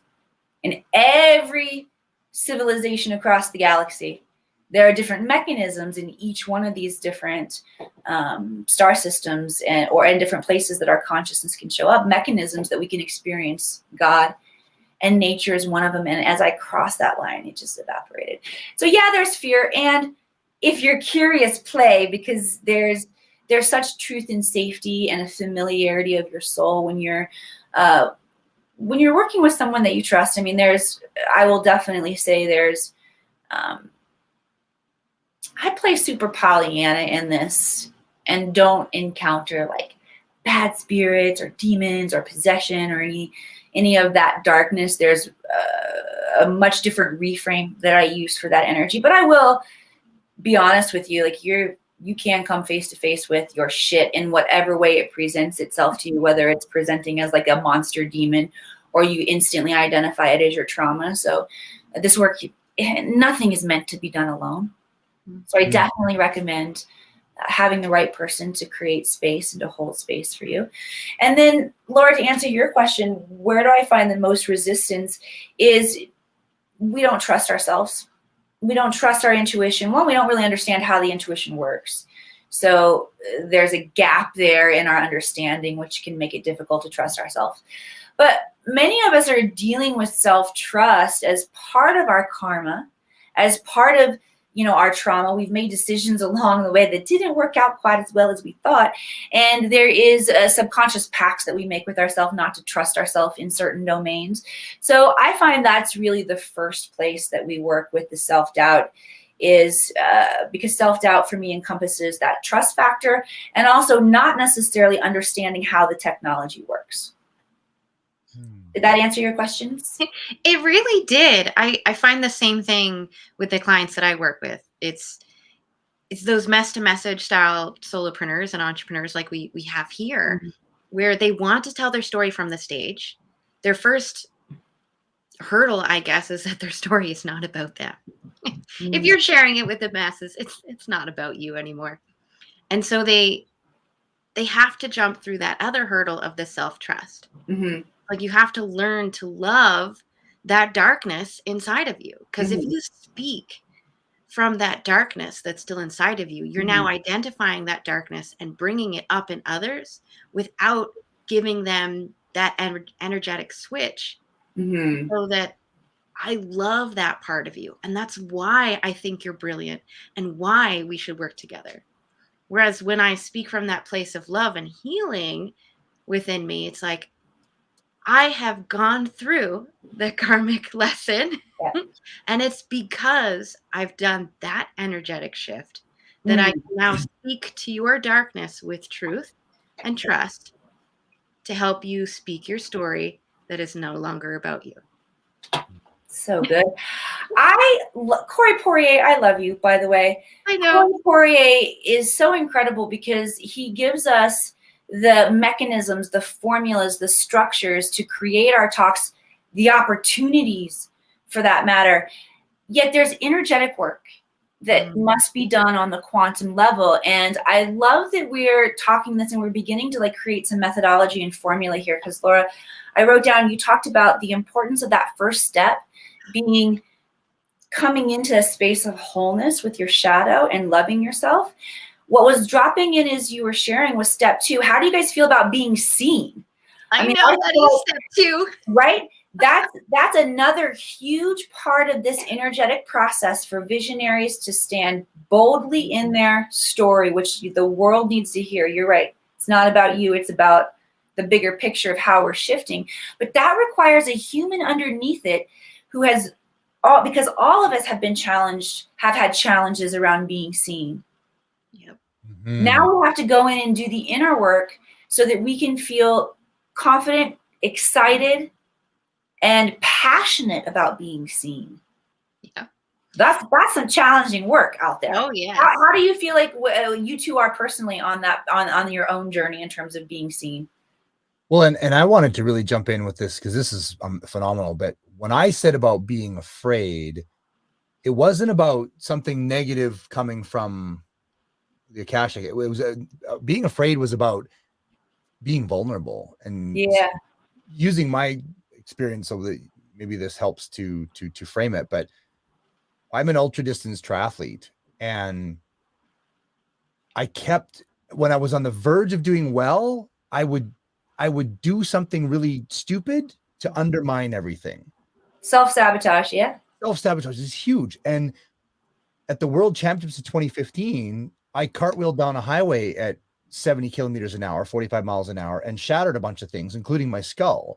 And because I was on the verge of success, I was 10th in the world, chasing number 9. I was approaching top 5. And there's a part of my subconscious like, no, you're not supposed to succeed. You're a loser. Nobody likes you. Everybody hates. So it was a misalignment. And then that subconscious pulled the rug out from under me. And what that gave me was an opportunity to really look at, why do I keep sabotaging myself every time I'm about to succeed? What is going on? And I had to be willing to realize that being an ultra endurance athlete was a shield to hide all my fears and my vulnerability and my thought that nobody likes me. It was an attempt to be good enough by doing more and more and more extreme things and hide further and further and further away from what was really going on. And I think that, to me, and please help me out, but there's a fear around dropping the shield and saying, what's really going on here? And being vulnerable enough to learn what's really going on. Does that make sense? Oh, yeah, absolutely. I would call that a self-limiting belief that, for, depending on how conscious we are, will incarnate in many different ways. And yours incarnated, as this experience, that this repetitive self-sabotage that happened over and over again. And I'm so happy to hear that you found the bravery and the courage to lean in and do the work. Okay, I'm like bursting inside of myself to share with you a magician's trick that I found. When we find places like this, and we find where our karma has played out and we do the work, would it be okay if I showed you a way that you could flip all of that karmic debt, all of the price you paid, and turn it into asset? Please. And this is often how we can create timeline jumps. We were talking about catapults. Timeline Yes. jumps, catapults, same thing. Yep. Yes. Okay. So this is a download that came in from the Akashic Records. And for me, it might have even come in on that same trip that I was sharing with you in Mount Shasta. I go to Mount Shasta often. But I remember I was walking on the railroad tracks. It was a long walk to a certain vortex that I wanted to get to. And as I was walking on this vortex, I was negotiating issues that I had been playing out for quite some time, and felt like I wanted to come into a cycle of completion with this, and just hadn't fully faced all of the things. So I'm hiking along and asking for help and support, and Kuan Yin drops in to my awareness. And she begins to reveal to me, and for me, what it looks like is, it's a combination of clairaudience, clairvoyance, clairsentience, claircognizance, just things playing out in my imagination. Sometimes I see them, hear them, feel them, know them, right? And then what I also find, how my records work, is they assimilate information, meaning I pull a piece of information like, oh, I remember a little tidbit from Taoist philosophy that I learned, and oh, I learned a little tidbit from here. So what came together in my mind was the idea of karma, and was the idea of one of the 7 Hermetic principles that talks about as above, so below, that everything has its reciprocality, right? And so I began to look at the karmic debt, and what Kuan Yin told me was, sometimes we can get really exhausted and frustrated in ourselves and our issues, and feel like we've lost so much time and so many resources. And that can be difficult to truly face as well. But when we do, when we're willing to truly look at a situation and see the price that we have paid for showing up in that false belief system, whatever it is, and we look at the price we've paid in our health, in our wealth, in our relationships, in our opportunities, and we get clear about that, what happens is then we are faced with a choice. You will be faced with a choice. Your higher self. Some people call it a universal test, but I don't really like that term because it pisses me off. But what empowers me is, oh, once I see something and I make a decision, my higher self will offer me an opportunity to embody the thought process that I made, right? So you get a choice to show up differently. And as soon as you do, all of that karmic debt, it's actually been stored in a universal bank for you. It opens in karmic asset. When we begin to work with the energies in this truly magical way, and I say magical because this is the archetype of the magician. This is transmutation of energy. This is alchemy. Okay? This is how you visionaries and thought leaders out there can make ginormous quantum leaps is if you're willing to look at what's held you back in the past, look at what has kept you playing small. What price have you paid for playing small? What price does your family pay? What price does the world pay? And when you get clear about this, your higher self will give you an option very soon after you get clear about it to choose differently.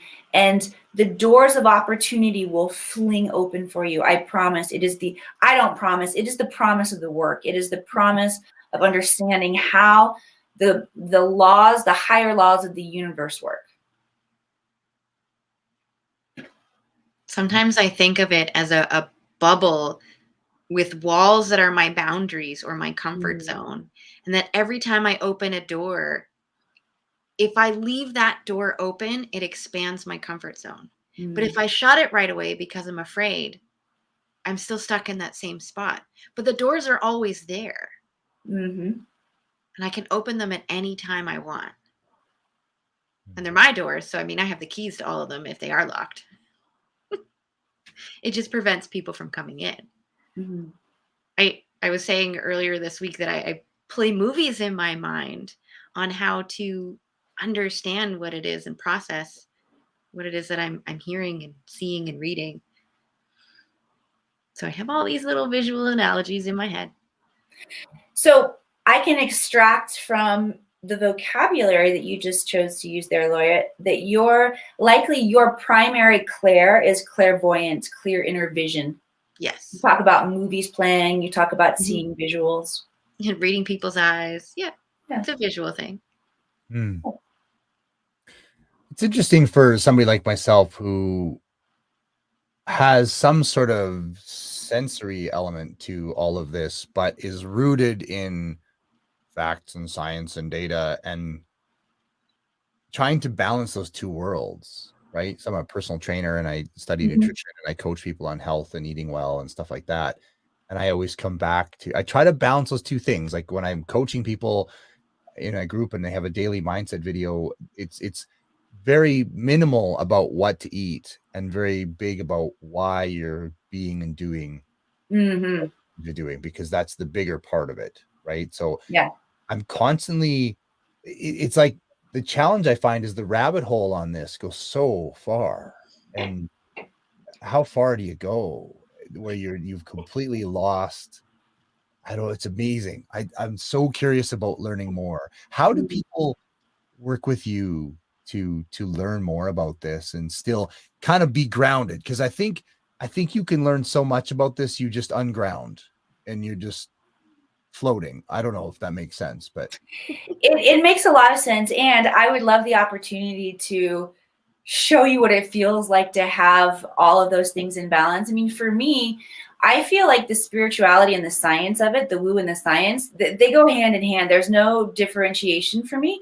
But without having a specific topic that I could break down and make the links for you, it does remain more of an esoteric conversation. But when you talk about the feeling like you're floating all the way up, but you like to keep this energy very grounded, in the woo-woo world, we talk about the chakras, and we talk about these are the spinning vortexes, the energy centers within our body. And our lower three chakras are the chakras that really keep us connected to the earth plane. So if we were to start in our base chakra, which is the root chakra, it's red in color, okay? And when this chakra governs our feelings of safety and security on the planet, financial, emotional, mental, physical, all of the above and below. When this chakra is in balance, those aspects of our life are running in balance. When that chakra is not in balance, when it's over or underactive, we begin to see our issues playing out, right? And then we move up into the sacral or the womb chakra. This is where our sexuality, our life force energy, our creativity is housed. It's also where we store unprocessed emotion. So you can begin to see if you're overactive, underactive, or balanced in this area. And then we move up into the solar plexus, which is yellow. So these are going to Roy G. Biv as we go up. But yellow is our inner sun, our personal power, our self-confidence, Okay, these are connected to the lower planes, or I should say to the earth, and have more to do with our 3D reality. Then the heart space is the bridge. This is also where our compassion and our connection with each other lies.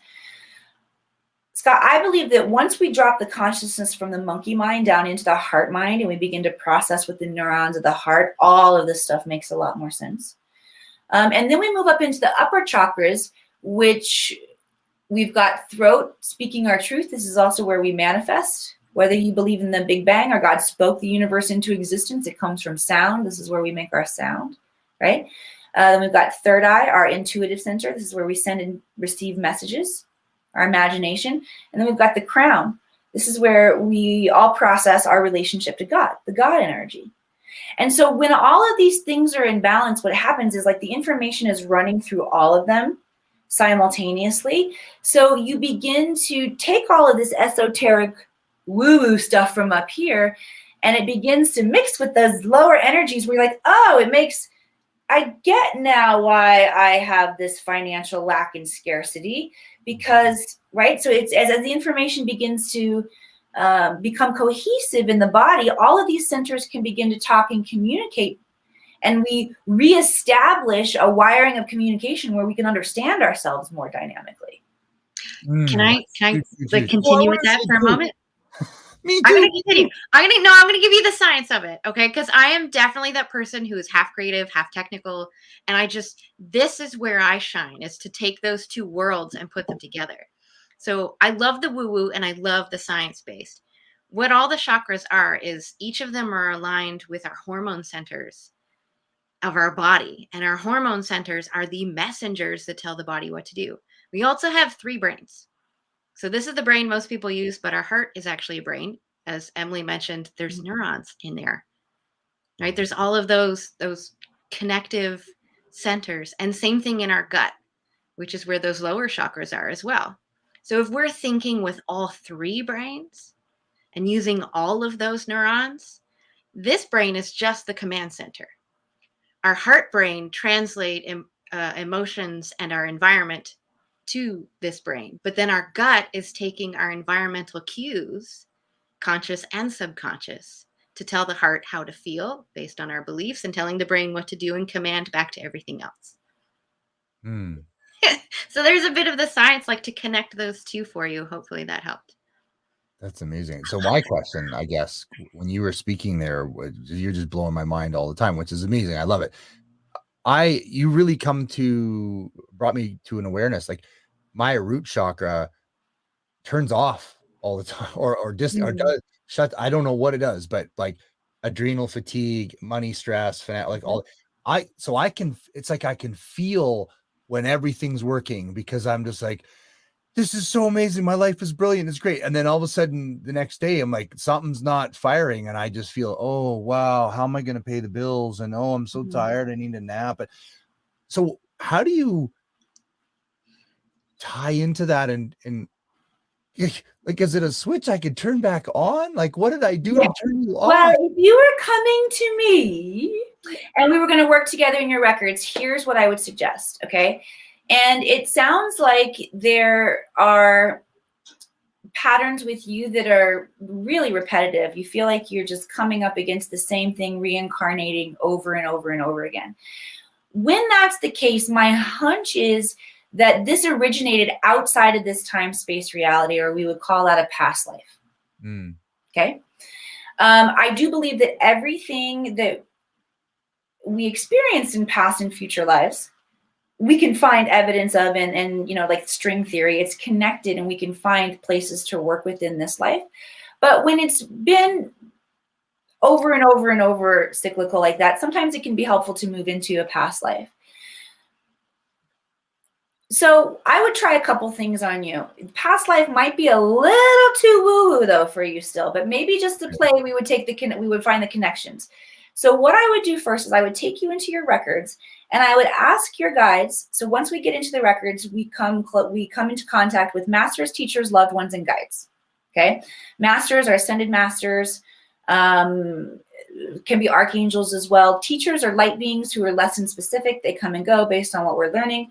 Loved ones are loved ones who have passed, and guides are spirit guides who are with us from first breath to our last breath, like you read in the Bible, right? And all of it's really you too, okay? This master teacher loved one guide thing, this is just an agreed upon lexicon. Story, like Steve talked about, this is what story is so important, because story gives us the agreed upon landscape so that we can say identify same characteristics, right?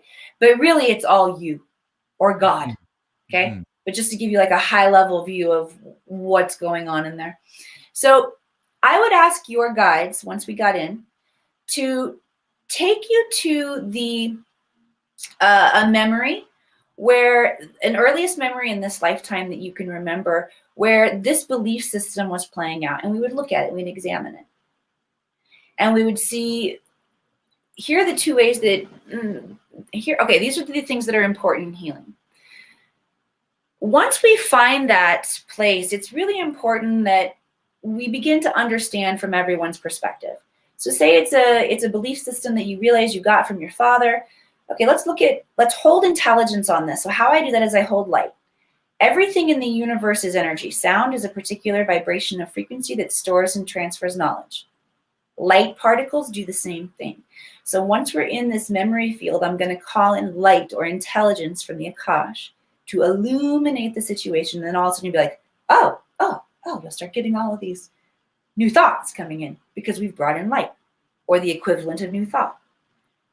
And we will begin to see from all perspectives, which will naturally create a level of healing. Okay. And then we will also want to examine how this belief system has been serving you. You've got to know how it's been serving you in some way, even if it's protecting you from XYZ. But your conscious and subconscious has to know this in order to reprogram it to bring in something that's going to support you better. Okay, so those are the most important things, is illuminating with light so that we have a more omnipotent understanding of what's happening. That actually shifts things forwards and backwards through time. Remember how I said the past, you can rewrite it? When you go back and you heal these kinds of traumas, you are actually healing generational trauma. I talked about that ancestral trauma that we get to heal. That's what it looks like. Okay? The important things are that omnipotent perspective and then understanding how it was serving you.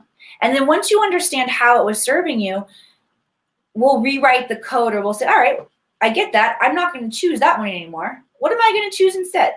Yeah. And then it's all about frequency matching, because anything that we want to create in this reality is any timeline that we want to jump into. All timelines exist. Infinite possibility exists. The question is, can you hold the frequency within your body at that timeline? Laura talked about going into the records and the overwhelm of the unconditional love. She couldn't even take it. We got to learn to upgrade our bandwidth and hold the frequency. So, Scott, after we did that work, I would walk you through a frequency mapping of what this highest timeline, this highest expression of you. How do you feel here? How do you feel here? How do you feel here? And we begin to outline the feeling, the frequency, so that when you have thought patterns that come up that move you out of that frequency, you're going to have a memo to, oh, hang on a second. Emily said, that is not a frequency match. I'm not allowed to worry about XYZ. Here's what I'm going to think instead. And here's how I need to support my physical vessel so that I can reach that level of consciousness. And if you want to make it really simple, it's about following the joy, following the bliss. You got to do it. Wow. Oh, Laura, I'm in trouble. This is I know. Person that I'm green highlighting, and I must work with this person. Oh, Emily's a delight. And I'm proof of that, following your joy. I had mentioned before, I've almost died 7 times.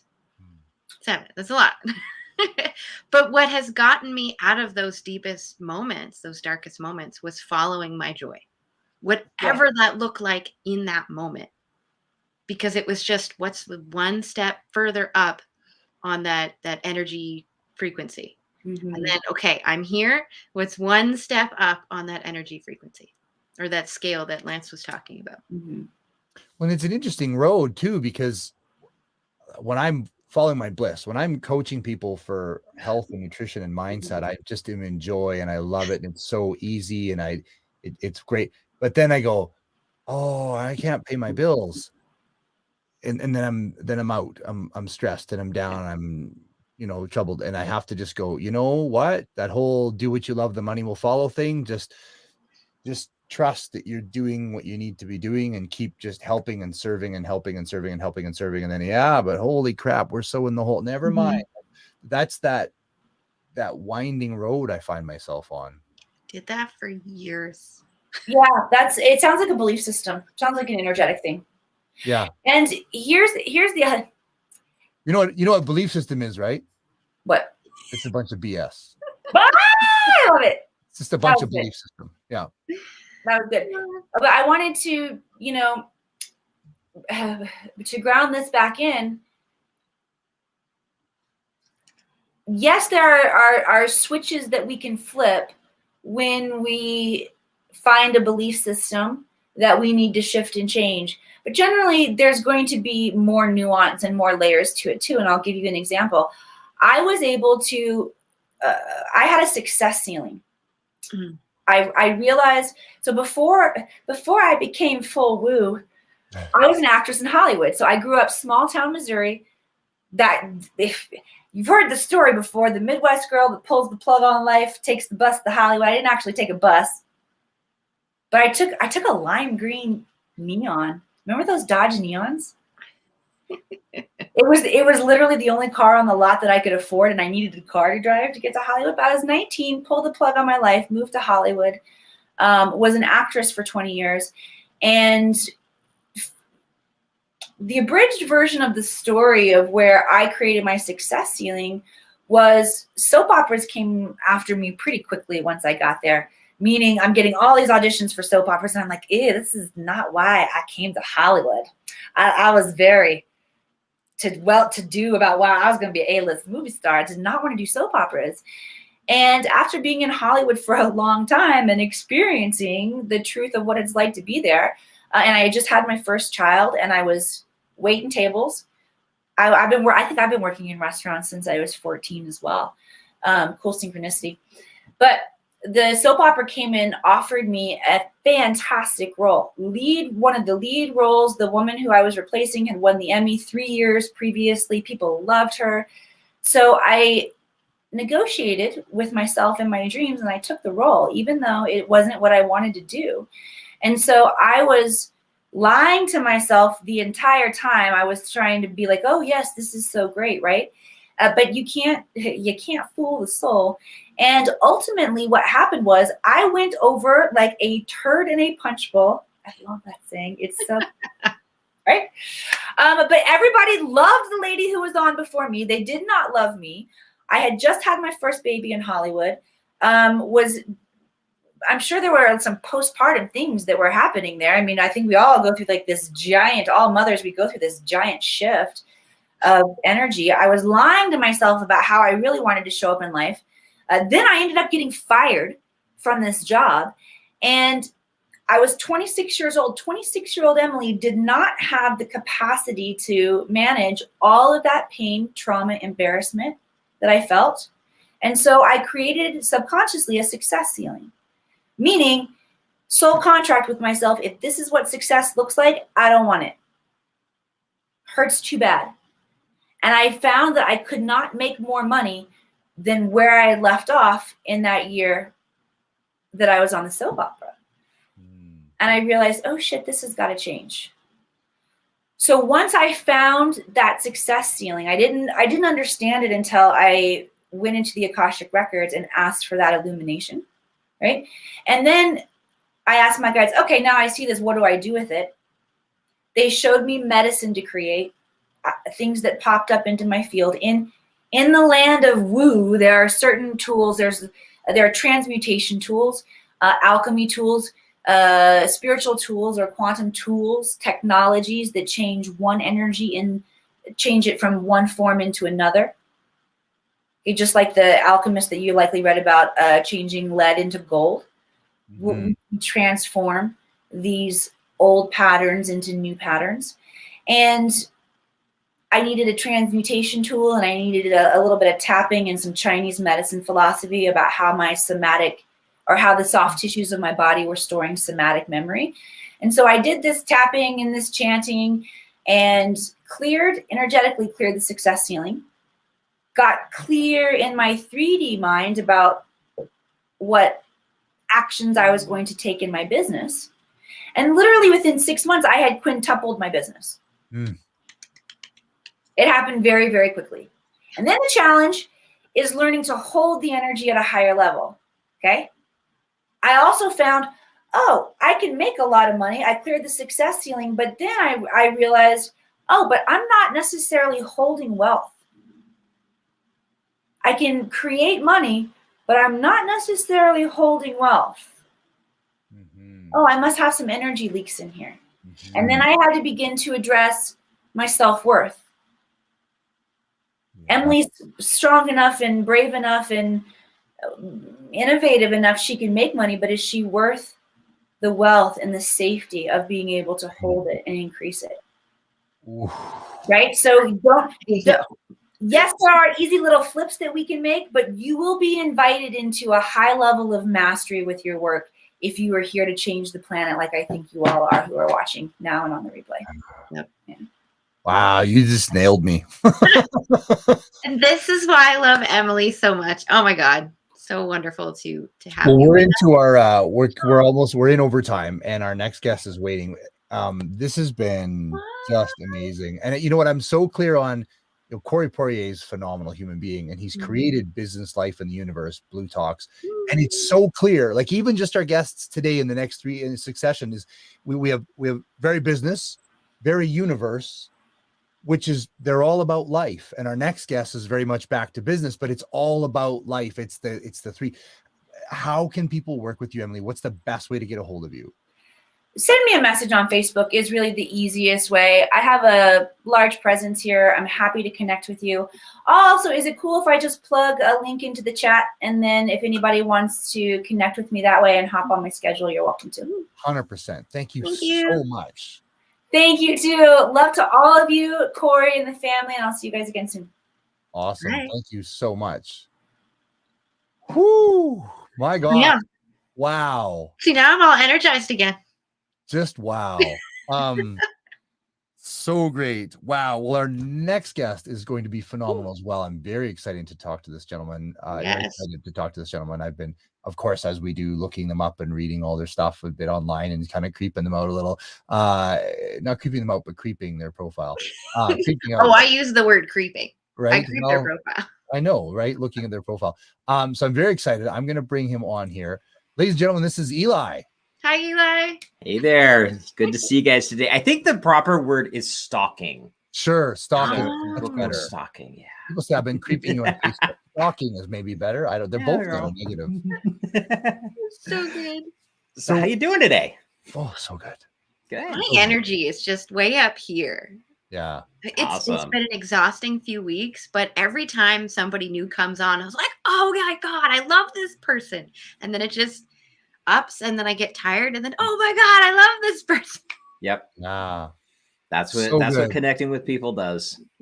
I'm just posting quickly what Emily put as a link there. And then, pardon me, this is me not learning how to do this properly, but there we go. Awesome. So I wanted to quickly do that. Miles, can you please, Ely, can you please tell us about yourself? Who are you? What do you do? What do we need to know? Oh, there's so many different parts we could go into, but the nutshell version of it. My name's Ely Delaney. I created the follow-up rockstar system, and the whole point behind it is to take all this amazing technology we have in today's world from the business standpoint. We have our autoresponders and our texting and yada yada yada, all the different things, and use the tools that we have to make our lives easier, but at the same time still build the relationships. Because at the end of the day, the most important thing that's going to help you succeed is having real conversations with real people. And that is really the core of what I do. It says right above my head, says meet cool people. That's what I love to do. I use the tools and the technology to automate everything I can in order to give me the time to do that. Mm-hmm. That's fantastic. And so critical, I think, in this day's world. When I ran a business, inevitably in periods of time bump into somebody who would say, oh, well, automate all your connection. You'll get thousands of clients and it'll be amazing, be great.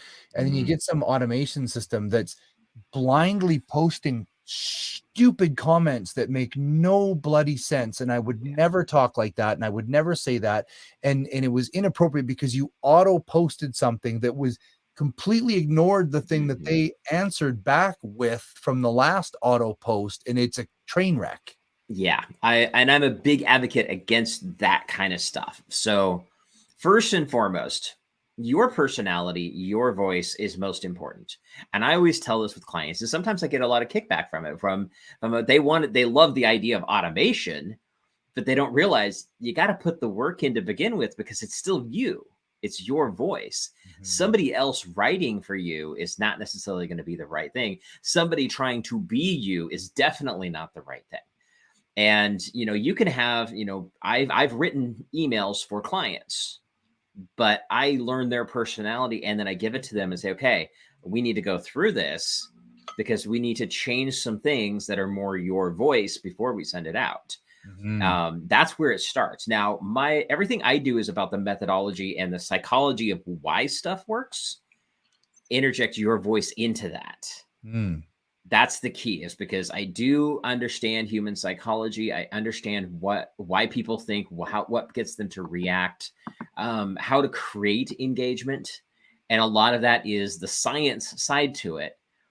But again, the science side still has to have the personal side, that personal touch. And the cool thing about all of this is you can use the tools and the technology and stuff that's out there, but that's just that's to start the conversation. But then it's a real conversation. That's when you really talk to people. I will do a confession right now. I've been in business for almost 7 years. And I do have to say that for about 6 of those years, I was really crappy at follow-up. Many people are. Like, I want to say it was one of my worst skills. Because it tied a lot in with my mental health. I had PTSD, and then I got PTSD again a few years ago. So just my memory was not there to remember people's names, to remember where I met them, to remember that I actually wrote something down. I should probably look at it. What kind of advice do you have for those people who are like completely horrible with follow-up? Where do they start? The very first thing you need is, and this is a business tip, but to be perfectly honest, you could use this in personal relationships as well, because life happens. We get busy. Okay. We are humans. We will falter. That's just the way we're built. But if you have something, and, from a business standpoint, we use the CRMs, customer relationship manager. The tool thing about this is all it is a piece of software that says, here's the person, here's their information, and here's what we talked about. Okay, that's what its core is about. Nothing says you can't use that in business and in personal. And even if you don't want to add the automation side, now for me, I have a lot of automation. Like my running joke, and I always say this because people freak out in a second, but I say this because it's entertaining and it is true. I could go outside and get hit by a bus today and still sell you stuff for 3 more years. My automation works. It's in place to run automatically for 3 years. Now, I always have to say, because people freak out when I say that, yes, I stop and I look both ways twice before I cross any streets. But you don't even have to do that. You don't have to go that far. Just simply, in your CRM system, a lot of times there's a task function. Create a task that says, hey, you just need to call Bob up or send Bob an email just checking in with him. That's it. It doesn't have to. Yeah, that's it. Here's Bob. Here's his phone number. Give him a call. If you want to add more stuff of what you should talk about, great. But it can be that simple. And then all you have to do is every day you just open up your CRM software and just look, here's the stuff that's due today. I need to call these 3 people. That's easy. A lot of times people don't even answer their phones nowadays. So you just leave them a quick little message and move on. You're in and out in 5 minutes, right? Lo and behold, somebody actually answers the phone. You have a real conversation with them. Amazing what could happen there. But it really is that simple. I mean, and if you don't even want to go that far, You know, I mean, I'm a big advocate for that because if you're in business, we'll talk about the business side. If you're in business, you should be meeting a lot of people. You should be making a lot of connections. You're not going to be able to keep track of all of them. That's what a CRM system is great for, to help you with those kind of things. So it tracks all that information for you. I know somebody I was talking to just a couple of days ago, and I'm like, so what CRM system are you using? Oh, I use Excel. It makes me shiver. Because there's no way to track that. I mean, there are times where I'll be speaking in face-to-face events with people, and I'll meet 50, 60 people at one event. There's absolutely no way I could keep up with that if I had to do it off of a spreadsheet or in the top of my head. Now, you could go, you know, even more basic, not even using the software.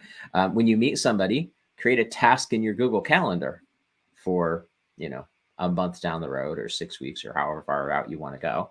And just says, hey, need to call Bob? Here's his contact information. Just create a task, an event inside of Google. You could go simple like that. Now, it's not the way I would recommend doing it, but if you just want to get your toes wet, do that. Because the biggest thing that people don't realize is, from a business standpoint, most sales do not happen immediately. You know, for me, I'm a speaker. I might speak in front of 100 people, and I might get 10 people that are just like, all right, Eli, this is awesome. I need to work with you. Here's my credit card, which is great. But what about the other 90? And most people tend to forget about them.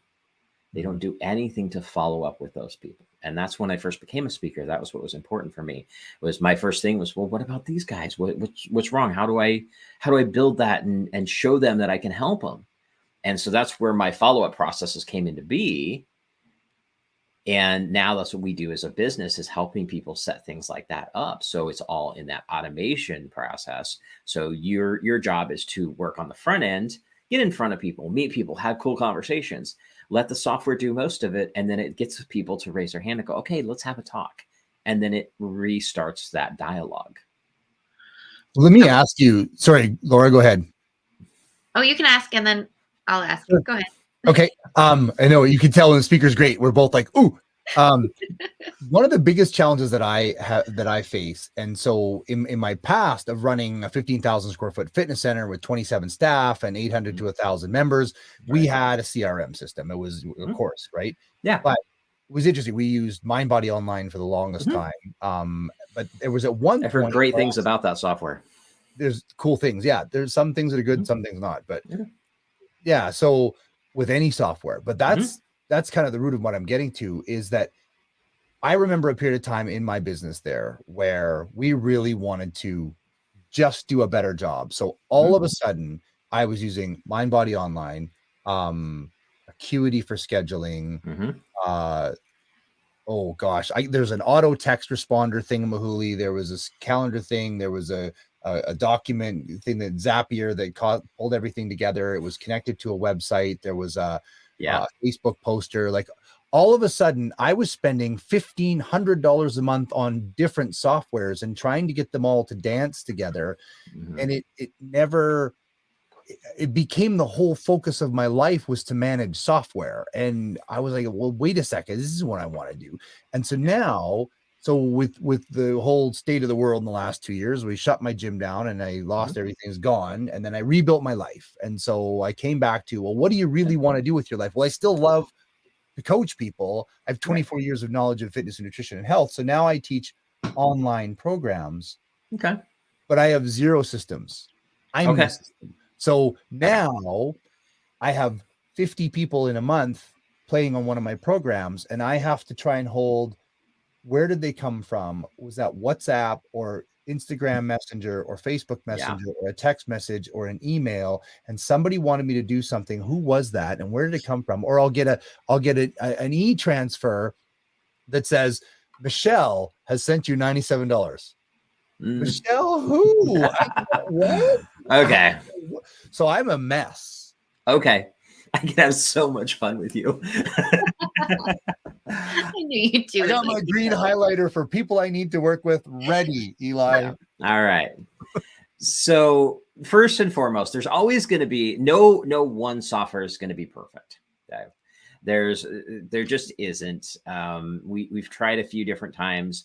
Sometimes you get like 90% there, and then they decide to fix the system, and then it's like 75% there.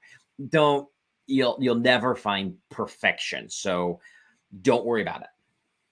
Look at, where are you now? What you said you were talking about, you're doing a lot of coaching, and you have a calendaring, you need a calendar, book people. So there's one piece of software there. Definitely using tools like Zapier to connect things together is a good tool. But there are other softwares that also, the CRM has the calendar built into it. That might work for you. For me personally, it doesn't, because the ones that are built in just don't have the functionality and the custom ability that I need, which I'm really big into. Like, I've hacked the heck out of my calendaring system. And I did it on purpose because I can get almost a 0 no-show rate with my calendar because of the strategies behind it. Ultimately, the number one thing is you need to look at what are the moving pieces that you need. CRM, basic CRM for tracking conversations. Okay. That's the most important thing. If you're in business at all, you need this. Yes. Period. No ifs, ands, and buts. It's not optional. If you're using a spreadsheet, it's literally like stabbing yourself with a sharp pen over and over and over again, day after day after day. Okay. Okay. So let's stop that hemorrhaging first. Okay. And there's a lot of software out there. Okay. I'm not going to pitch anything specific because everybody's situation is a little bit different. And anybody who's watching this, if you want to have a conversation, I'll talk to you about some of the different options that are out there. And based on where you are in business, I will recommend what I think is a good fit for you. Because I have my favorites, but not everybody is quite at the level ready for that yet financially. And so I have alternatives that are not what I would say is perfect, but at least they'll get you started, kind of thing. But I don't. That's a challenge, isn't it? Yeah. Because if I'm, on my one program, if I'm making $2,000 a month and using Excel spreadsheet, which sucks, but it works. And then all of a sudden I'm like, oh, you just use the CRM, and it's $900 a month. Well, crap. Yeah. And you shouldn't be paying that. You got to have a big list before you should be paying that much for a CRM system. A couple hundred, and most likely less than that, depending on how big your list is. Most of them that I recommend is between 100, 150 a month. And it's one of the best, if you use it, it's one of the best investments in your business you could ever have. The other thing is, making sure that everything does talk. So Zapier is a good tool to make sure your calendar talks and all that kind of stuff. Payments. Okay. This is a big one. First and foremost, try to keep things as simple as possible with, some form of shopping cart order form process that people can go in and buy your coaching program or your course or whatever that is. And that should automatically connect to, Stripe, PayPal, whichever type of merchant service you have in that aspect. I avoid doing the, can I just Venmo you or can I just Cash App you as much as possible? Because it makes it harder to put the tracking process together. Because now you have that random transaction like you're talking about. It's like, who is this? What's going on with it? Where do they go? If I know that they came through a shopping cart and paid, again, they paid credit card, and Stripe is a great example for that to get you started. PayPal is still a good option for that. I know some people hate them. I still love them. I have no problem with them. I've been with them for 25 years, probably. Yeah, I use PayPal. Yeah. So, but then you have it. So when somebody buys, you're like, just go here. This is where you can sign up. They fill in their information and it charges the card. Everything goes there. The other part sends the data over into your CRM system and says, all right, so Melissa Jones just bought this program. This is how much she paid. And here's the next steps, which then could create tasks, or it could put them into an email sequence that just automatically sends stuff out. Like for me, when a client enrolls with me, I have about 10 different steps that as soon as they pay, it adds them to our membership site. It gives them access to the basic levels. It then sends them a welcome email that has all the overview of what's going on. It also sends an order over to a fulfillment company that sends out some really tasty brownies. Says, welcome aboard. By the way, here's a cool treat for you. And then it sends them another email that says, hey, by the way, you need to schedule your first strategy mapping session with Ely. Here's the link to do that. And then that link goes to my calendar. And when they schedule that, it goes back to my CRM system and says, okay, they scheduled their strategy mapping session. So now let's go to the next step. Mm-hmm. There's some work putting all of that together. But once you build it once, it works forever. Yeah. And that's the key. I have systems that I have literally built.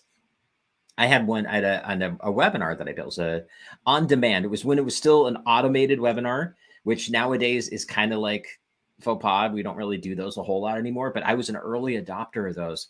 I put in, probably 30 hours worth of work to build this thing the first time. I had 40 different emails over 8 different campaigns, whether they had upsells and downsells and all of this whole big complicated thing. But I built it once and it literally worked for like 6 years. Mm-hmm. I'd never touched it in that time frame. And I had people coming through it almost daily. Nice. And so you put the work in to begin with and you think out the flow of what do you want your customer experience to be? What do you want them to feel during their experience of working with you from start A to start Z? And you just write all those steps out and then you figure out, okay, what do we need to do to make each of these things happen? Sometimes it could be a task or an email that goes to you that says, hey, you need to pick up the phone, call Melissa and just check in and see how she's doing. Mm-hmm. It could be that simple, but that's just one step. And I'm very much in that strategy. I'm very much into think through the process. My very first mentor was a guy by the name of Armin Morin, and he's in the internet marketing space. A lot of people don't even know who he exists now, but he's like the OG of the internet marketing world. When you talk about the big conferences going on now, he used to have the biggest conference in the country. Mm-hmm. And a lot of the big names you hear today got their start at his events. One thing I learned from him very, very early on was 3 words, and I highly recommend writing this down. Next logical step. Mm-hmm. Next logical step. Think through the process. Think through the journey. What's the next step? And you write that down. And then what's the next step? Mm-hmm. And you keep going. And by the time you're done with it, you might have 50 steps of what a new client coming to you looks like, because they're all one little step at a time. But then you just build them all out. Some things will take you 2 minutes.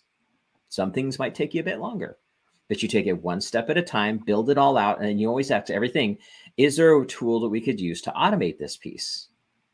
Is there something we could do to make this easier, faster, and less human interactive?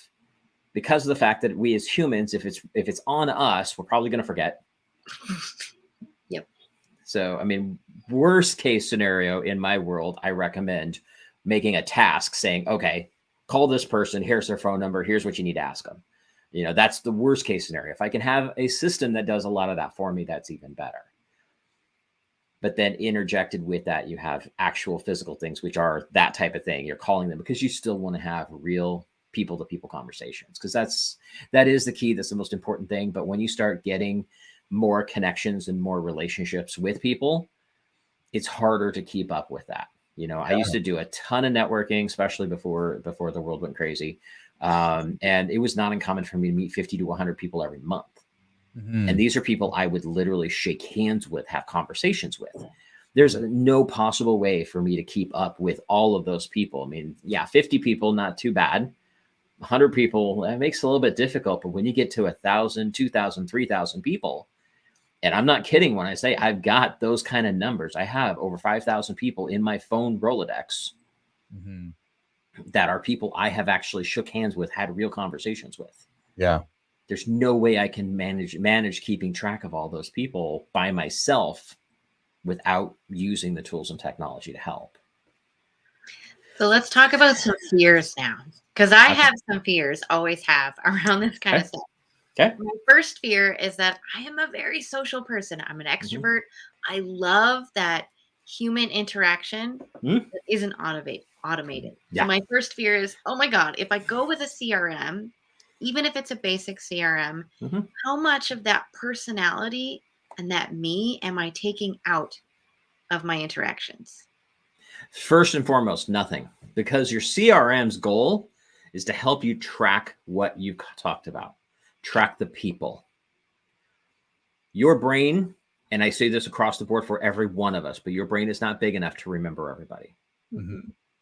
So the CRM's number one goal is to know, this is the person, this is where I met them, this is what we talked about, here's their contact information, and here's what we should do next. Oh, see, that's not so bad. Yeah. When you do that, those 5 pieces, if you do nothing else, you'll be doing better than like 70% of the world, because most people don't.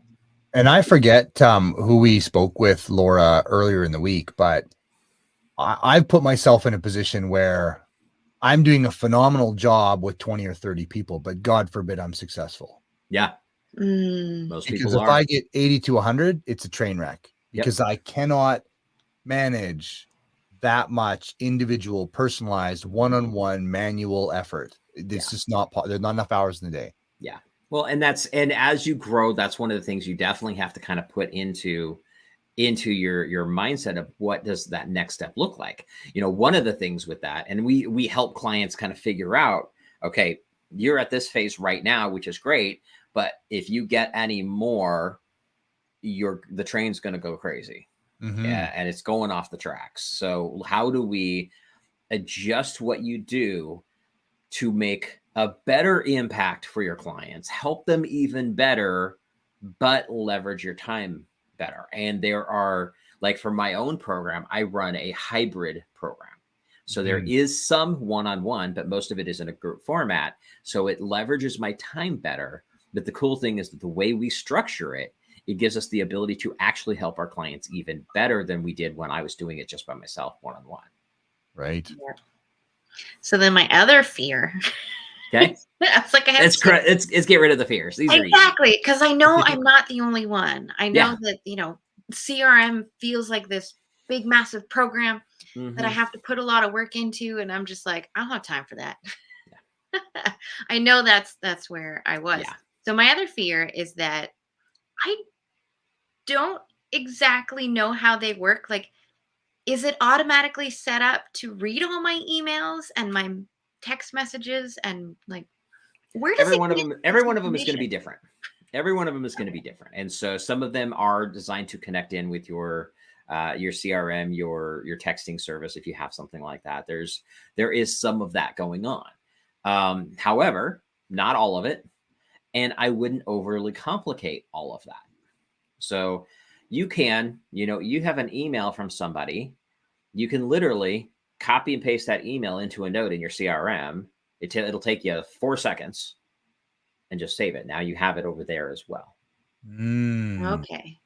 So don't overthink it. It's like, yes, like the CRM that we have, it actually interacts. Like I'm a Gmail user. So it interacts with Gmail and pulls the conversations in. If I send an email, there's a tracking on that side. If I get an email from them, it shows up. If I pull up their record inside the CRM, it's all there. Not all of them do that. But don't overcomplicate it. Don't overthink about it. Worst case scenario, you have, say for instance, you assign yourself a task to call Julie in 3 weeks. And that task pops up. You have a record over here. You open up your email account and do a search for her name. And there's all your conversations in the email right there. It'll take you a whole extra 30 seconds. If that's what you need to do, then that's okay. It's not taking up much time. We don't have to overcomplicate things. Just make it in place so you have the ability to follow up properly with people. Obviously, the simple things of, hey, okay, I need to pick up the phone and call somebody, or I should text them today. But also you take it to that next level where a lot of stuff can be automated, pre-written type of stuff. I'm a big fan of using evergreen content that, I can write an email today is a great example. I don't know if you guys have read this book. It's The Go-Giver by Bob Berg. If you haven't read it, I highly recommend it. It's an amazing book. Bob is an awesome guy. He's fantastic. Yeah. And the cool thing is that I recommend this book to people all over the place. Like, I swear I've probably sold several thousand of these books for him. One of these days I'll make him buy me dinner or something. But I talk about this book and I'm like, okay, everything I do is about the relationship, about the giving first and adding value, knowing it'll come back at the end, which is kind of the principle of the Go-Giver concept. And so I tell people about this and I tell them they should read the book, just like I just did with you. Okay? I just told you the story right here. Well, if I take that same information, put it into an email and put that into an automated system, so it goes out at some point, maybe a week, maybe 3 weeks, maybe 3 years down the road. It doesn't matter when you get it. The book, I don't even know what year this book came out, but I've been recommending this book for probably a decade now. And the cool thing about it is it doesn't matter if you get an email from me that says, hey, here's a book called The Go-Giver by Bob Berg. Here's a link to Amazon. Check it out. What do you think? This is awesome. This is why I like it so much. By the way, when you've read it, reply back. Let me know. I want to hear what you thought of it. Is that valuable to people? Yeah. Yeah. Nothing says I have to write it today and send it to you today. I actually had one. You heard of The Greatest Salesman in the World by Og Mandino? Yeah. It's another phenomenal book. So that particular book is one of the emails that's also in my automated system, my evergreen process. And I had somebody who replies back to me that email and says, hey, Eli, I want to thank you so much for recommending this book. I got your email on Thursday. I bought the book and I read it over the weekend. And I wanted you to know I've really been struggling with my business and I was about ready to shut the doors. I stopped, I read the book, and now I get it. I'm back on track, and I want to thank you. You helped save my business. Aww. I love stories. Yeah, it's so super cool, right? And it gives you the warm and fuzzies. But, then the geek in me kicks in and goes, the thing that makes that even better was not only did I just help her, but I wrote that email 6 years prior. Yeah. And explain evergreen for those who don't know. It's not a Christmas tree. Yeah. Okay. Yeah. Evergreen is, well, it is kind of a Christmas tree. And evergreen is the idea of an evergreen that is always green. So the idea is it doesn't matter if, like in that story exactly is a great example of that. I wrote that email 6 years previously, but she happened to get it at a certain day at a certain time. She paid attention to it. It was the right place for her. And she got it. She read it. She got value out of it. It doesn't matter. Maybe I write it and you get it tomorrow, or maybe you get it next week, next month, next year, next decade. It's still relevant. It still adds value, and it still causes somebody to have a response to come back to you. So that opened up by her replying back. I got to have that story that I can share with you today. And that opened up a conversation for us to have a dialogue and start talking and see if there's anything else I can do to help her out. When writing an evergreen anything, that's a skill set too. I end up with analysis paralysis. Like, I'm like, what am I supposed to say? This can't sound like, we've been joking about it earlier this week, Laura and I, about like, hi, my name is Coach Scotty, and will you marry me? Like, it can't be that, right? No. So, okay. So a couple things with that. Number one is think in things like tips, tricks, resources, like books. Okay. Books are one of my favorites. So like what I just did, I gave you 2 examples. My example of exactly what to say was what I did with The Go-Giver. Okay. By the way, I don't know if you've ever read this book, but it's a really good book. This is why I like it so much.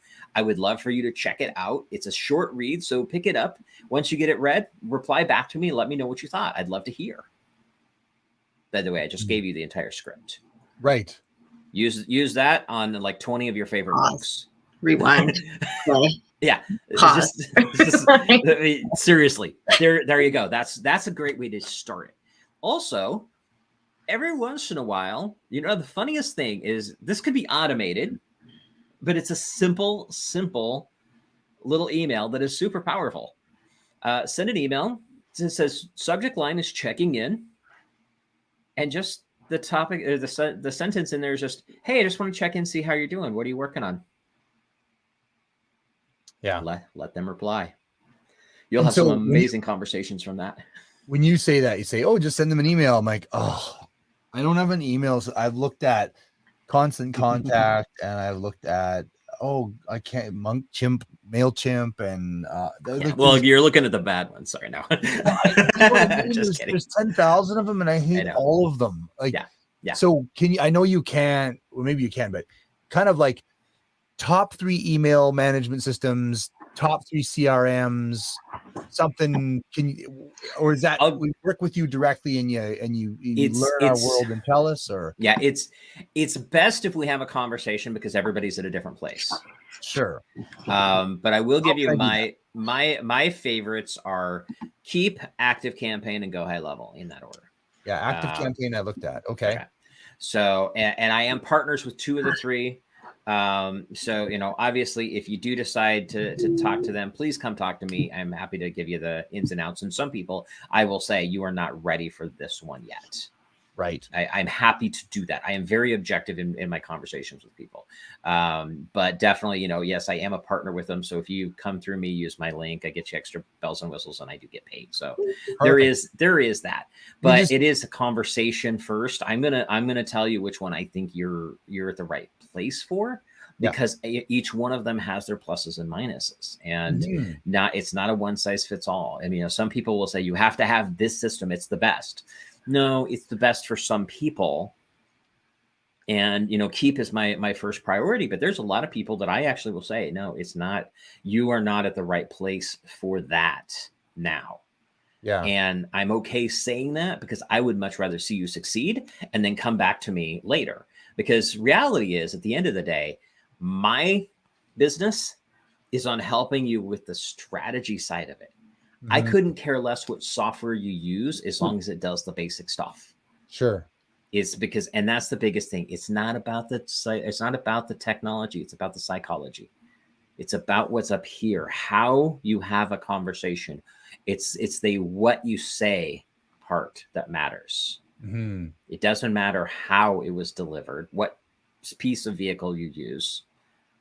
That's all the same. I mean, you go back to what we used to do with actual physical letters in the mail. It's the same thing. It's just a different medium now. So we want to focus on the strategy and the relationship, and then figure out what piece of software will do what you need based on your experience, your budget, your needs, and things like that. This is so great. You keep setting them up, but we're getting ready to knock them down. I know. I'm going to throw one more question. So, okay. Sorry, Laura. Oh, okay. I want to know, like, why is this stuff so passionate for you? Why do you care? Why are you in it? Why? I love playing Tetris with people. Okay. Anybody who's played Tetris will understand the concept of it is figuring out how do the pieces fit together, and ultimately how do the pieces fit together so everybody wins the game. And for me, one of the pieces with that is if I can work with you and help you come up with a cool strategy that's going to help you become more successful, what's going to end up happening is by doing that, you're going to start creating a ripple. Okay. And it goes back to the ripple effect of everything. Obviously I win because you become a client, so I get paid. Okay. That's the obvious one. But the second thing is you become more successful at what you do, which then creates more, financial ability for you, but it also helps you service your clients better, which creates a better ripple for them. At the same time, just imagine if you took one of the strategies that I teach you and you put it out there, you end up getting a couple of new clients. You have a great day. You decide you want to go celebrate. You take your family out to dinner. Now you're supporting a local business. You happen to have a waiter or waitress there. Just go through the play with me on this one now. And that waitress happens to be a single mom. Well, because you're in a good mood. Now, because you're in a good mood, you tip her well. And now she turns around and she has a great time. So she takes her kid out and maybe they go to ice cream. So they support another business. And then the kid's having a great time. And so that helps them. And then it helps the business, which helps their employees. And it just ripples out and out and out. Purely because I was able to work with you and help you just put a little system in place. That's really, it boils down to put the little system in place that creates all of this stuff. Mm-hmm. And it frees you up to do what I love to do, which is above my head here, meeting cool people, which is I was hoping you would come into that. Yes. That's what an amazing analogy. I could just picture the Tetris thing just slammed. Holy, because I that's what I feel like. I feel like I'm right here. Yeah. You know, and it's worse. And then you've got some cheat code where you can rotate the tiles below me. Yep. And they just go clear, clear, clear, clear, clear. And all of a sudden I've got space above me to grow. And that's a great way to look at it. That is exactly what I do. And I love it. I have fun with it. I am a problem solver. You know, it's like, okay, we have these pieces. How do we fit them together? So we build a well-oiled machine. And, you know, another analogy I like to use is a pocket watch. You ever think about a pocket watch? Have you ever seen the inside of a pocket watch? Like the inside guts of them? So yeah. You see there's a whole bunch of these little gears, and a gear is nothing but a circle with a hole in the center and a couple of spiky things on the outside of it. That's all a gear is, right?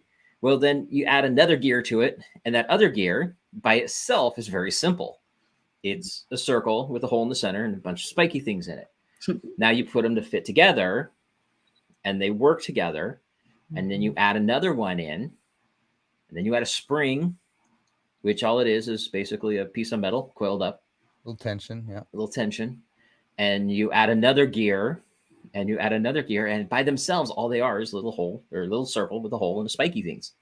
But you add them all together, and what ends up happening with it is it creates a complex machine that keeps track of time, tells you when you're supposed to be someplace, what time it is. And if you look at them, it's actually a beautiful piece of art. Oh, the steampunk watches. Yeah. Oh, they are so gorgeous. Yeah. But all it is a whole bunch of simple little things put together working in a together. System. Yeah. And that's the type of stuff that we do. That's the kind of stuff I want people to think about is don't think about the big, massive overwhelm. Think about the one little gear and how do I have another gear over here and get them to fit together. And you just keep adding on to it until you build the machine that is your 24/7 follow-up machine that just works forever for you. Yeah. Instead of me answering a question at 2:00 in the morning from Australia from somebody who wants to join my program, it's handled. Yep. It's what's the one thing that will change everything? Question for you. Do you play in the world as well of, so I'm selfishly going to talk about myself and hopefully it applies to other people listening, but so I deliver my program using private Facebook groups. Okay. And so I just build a new one each month with a different label with that month. But I'm not playing in somebody else's sandbox. If Facebook decides to do something stupid, I'm kind of stuck. Yeah. And there are things like Kajabi and Teachable, and there's all these other softwares and WordPress where you can build a site that maybe does those. So are you like a software guru that knows a lot of the things, or is that an advisable place to have? I don't like to use the term guru with it. But yes, I know a lot of that stuff because I've used most of that stuff. I am not the guy that's going to do it all for you. No. But what I do help clients with is helping them, number one, decide what it is they need based on where they're at. Some of those softwares are great. Some of them, not so much. It's again, kind of like the CRM. It's kind of like, okay, where you in your business will have that conversation and decide what tools are best for you. And sometimes, a lot of times people are sold on this big fancy thing that they just don't need. Yeah. And they pay a fortune for something that they could literally do for 1/10 of the cost. So with that, but that is a big piece, but also it is what are you wanting to do with that? So you've got these courses, you've got course material, you've got coaching material, things like that. How do we structure all of that together and go back again to the strategy side? Because once you have the strategy in place, you know what steps you need to take.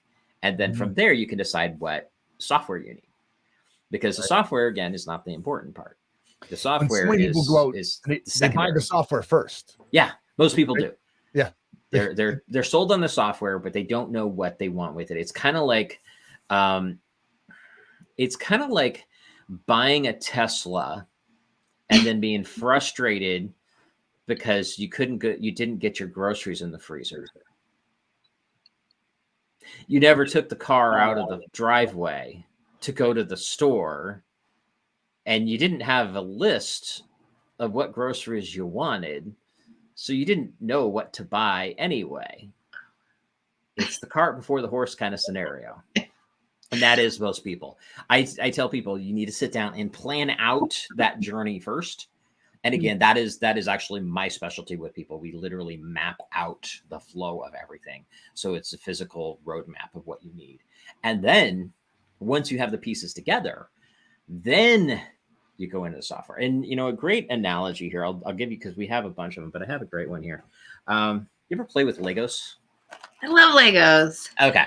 Have you been to my house? I have not been to your house. I figured you've played with Legos. So many Legos. Yeah. So, okay. So we have, you know, Legos. My daughter bought this for me. It's a Star Wars spaceship. Now, if I just give you a bag full of Legos and said, build me a spaceship, what's it going to look like? The reality is we don't know. It's gonna look like something based on whatever, you know, okay, this one looks like it might fit here, and who knows what it's gonna look like. But when I give you this and say, build me a spaceship, you've got two important things, because your software is pretty much like the Legos. But two things. Number one, you have the picture of what it looks like. And also inside this box, a little piece of paper that has the instructions step by step.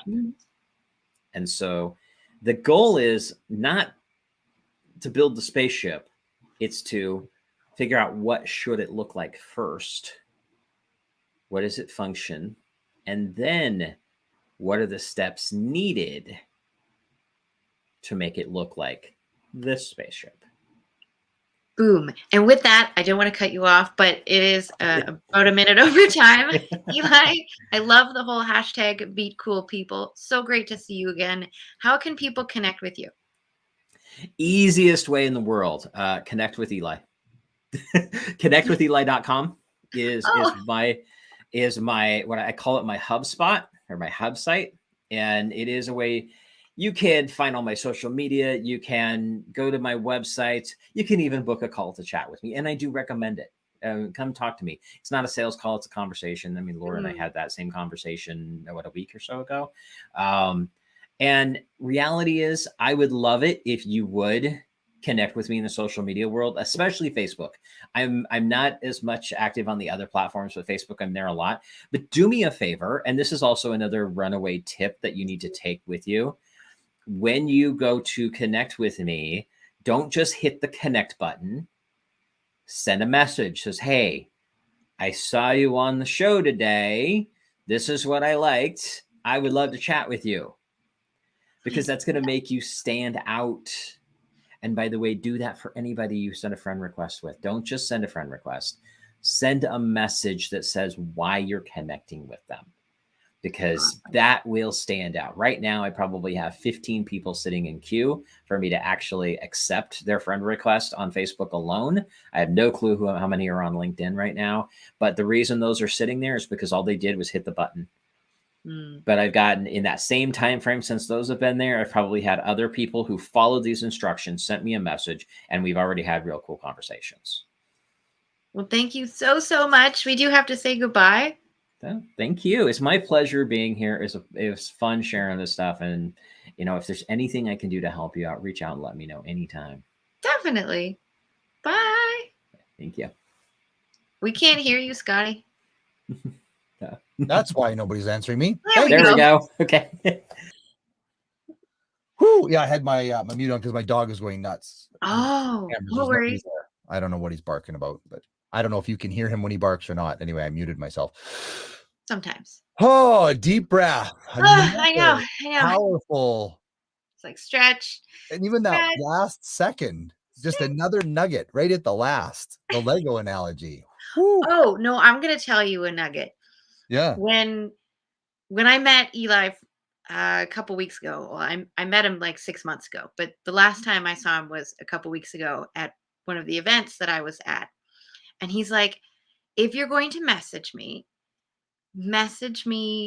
all that stuff that he just said, like where you met me, what was going on, something that you liked. And he's like, you know what I actually want? I want somebody to send me a birthday video. And I was like, when's your birthday? So he told me when his birthday was. So I put in my calendar Eli's birthday. And then I wrote myself a note saying, send him a video birthday message. But then what he doesn't know, and I'm not sure if he's still backstage or not. He's watching. That's fine. So Eli, I also have on my calendar your half birthday. Ooh. And I put a note in my calendar to send you a video on your half birthday. That's awesome. Well, I'm going to bring in our his next birthday's guest. so far away. I'm going to bring in Elizabeth. Hello, Elizabeth. Hi. Hi, guys. How are you? It is so good to see you. So good to see you. We are having so much fun interviewing the greatest people in the world. And here you are. Oh, I'm honored to be here. Thanks so much for having me. And my dog is also having a fit. So maybe they can join each other in. I'm like, there's nobody out there. There's nobody in the driveway. All day. I'm like, it's the wind. We don't need to be like this. Where are you located? I don't remember. Are you on the East Coast? No, I'm in Phoenix. Oh, okay. Because I'm like, are you getting this wind and rain? No, I mean, I don't wish that I were, but it's a little warm out here, honestly, for this time of year. I don't mean to complain about warmth, but I know. Not the little one. It's always the Cry little me a river, Elizabeth. But yeah. So tell us about you. About me. So my name is Elizabeth Lyons. I am an author and a book coach, and I run Finn Phyllis Press, which is a small publishing house. Essentially, I help. Let me go a little further down the rabbit hole. I help growth-minded coaches, healers, and leaders write powerful, thought-provoking books. Powerful, thought-provoking. Just emphasis on that. And I love your tagline. This is what got me from the very beginning with you. It's like, write the damn book already. Yes. Just for the love of God, write the damn book already. Yes. You know, one of the things that I loved in looking through your stuff was you knew you wanted to write a book, so you started at chapter 6 because there's way too hard. I just howled. To be clear, that's when I was 6. That wasn't, but yeah. You started in the middle. It's true, right? Because it's like that first paragraph, that first page can be so daunting. And to be clear, it's even daunting to those of like, I've written 5 books. It's still daunting. Yeah. It's not something that necessarily goes away. Because you have the whole story in your mind, whether it's fact or fiction, it doesn't matter. You already have it in your mind. So just start with where your mind is rather than going once upon a time. You don't have to start there. Yeah. Yeah, start where your mind is and then also have a plan for where that's going to go. Because what I find is that when people don't have a plan, and listen, I'm the most spontaneous. It's like I never have a plan, right? That's me. I mean, Laura knows that about me. Like I just, it's fly by the seat of my pants.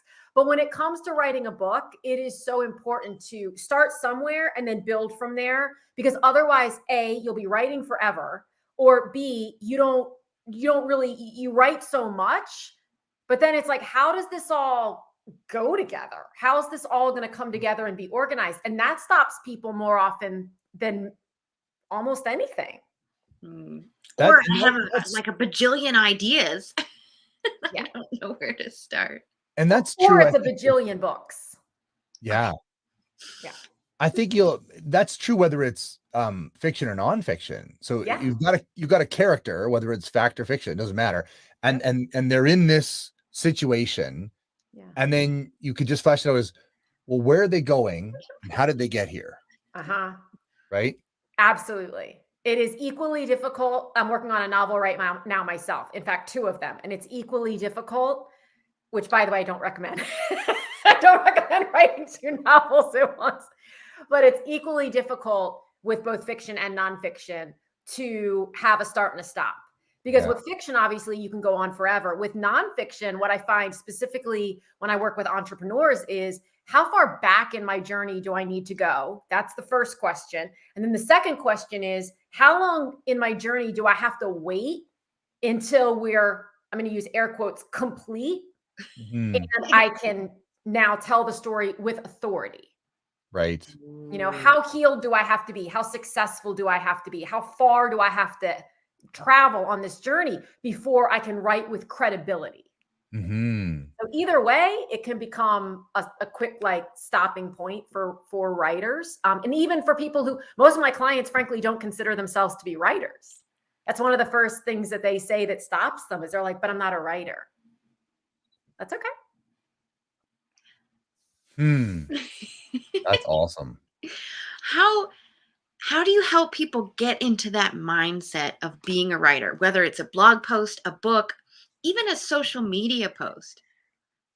It's about getting out of the mindset of being a writer, right? It's about getting into the mindset of, I just want to share my experience. I want to serve others through the sharing of my experience in what I've coined a powerfully vulnerable way. So there are two terms that I've coined: powerful vulnerability and compelling compassion. And it's really important to use those two things synergistically to help serve someone else. And it's when we get into the space of, proving ourselves, when we're in a proving energy or a convincing energy, which happens all the time, that's when we start to question things. And that's when we start to use phrases like, "But I'm not a writer." I mean, think about all the Facebook posts you read that compel you every single day, or Instagram, or whatever platform you're on, and look at those, the people who wrote them. 9 times out of 10, they'd not consider themselves writers. Ooh. You know, I think of all these different ways to write. Like, the people on here, they're writers, they're influencers, they're podcasters, they're speakers. It's all of these people sharing a message. yeah. What would you say to somebody with that message that's stuck inside of them, other than write the damn book already? But like, Yeah. what would you say to them when they're in that mental space of, well, do I share this? Do I not share this? I don't know. What's really important in my experience, and this is something that I do with my clients that not a lot of other, there are a lot of programs, and no disrespect, right, that just focus on like literally write the damn book already. Sit down over the weekend and hammer it out. That's not my approach. I believe it's extremely important to understand why you're so stuck. Because the reason that you're stuck, the belief that you have that's underlying why you're stuck, I promise, is keeping you stuck in other areas. So once you can start to uncover that, all of a sudden it opens up space for other areas of your life where perhaps you felt stuck or not good enough, or you're coming up with, the term excuses is kind of not my favorite, because they're excuses, but there's a reason behind them. It's not enough to simply say to somebody, just shut up with your excuses and go do it already. That's not, I don't find that that's terribly effective. Yeah. So I'm thinking about some of my clients. Like, I target people who generally have trauma stories, and it's because of how they've come through that trauma story that they're now trying to share their message as an entrepreneur, solopreneur. So I think about, well, why do they stop themselves with that fear of rejection or that fear of being seen as weak or unprofessional? They're balancing that personal and professional. It's like, if we can address that mindset, as you were saying, of rejection, it's the same thing in your writing.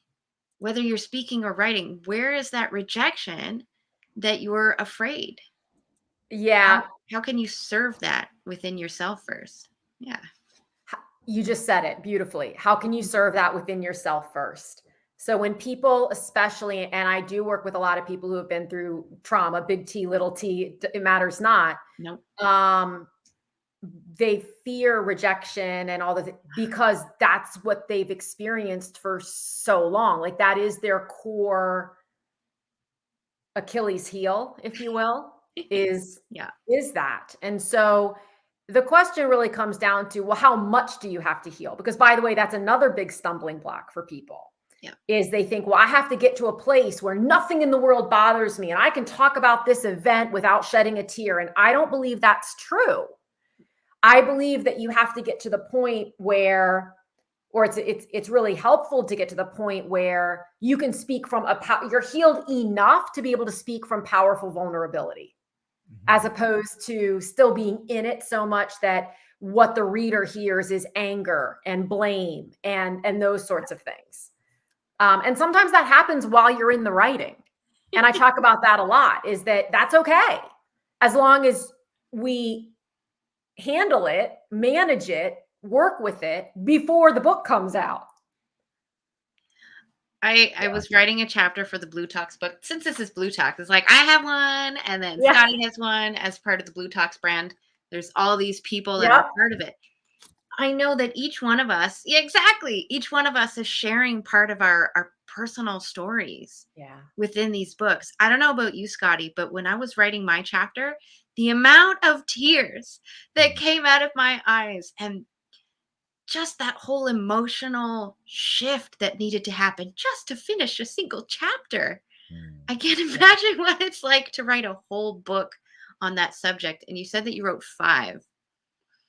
Were any of them like a personal story behind the work? I figured they were. They all had personal stories within them. I mean, none was in and of itself about one in particular really, really, challenging, but enough that the last book that I wrote, I mean, day 214, I mean, I had $2.14 in my checking account. I have 5 kids, that was just 3 years ago. So writing about that and reliving that was not the best time I've ever had.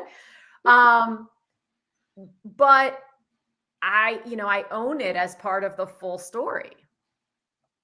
So there's a fine balance with what compels people when they're reading. No, we don't want to read the story of how everything was amazing from day 1 to day 365 and nothing bad ever happened. And oh my God, because number 1, we don't believe you if you say that.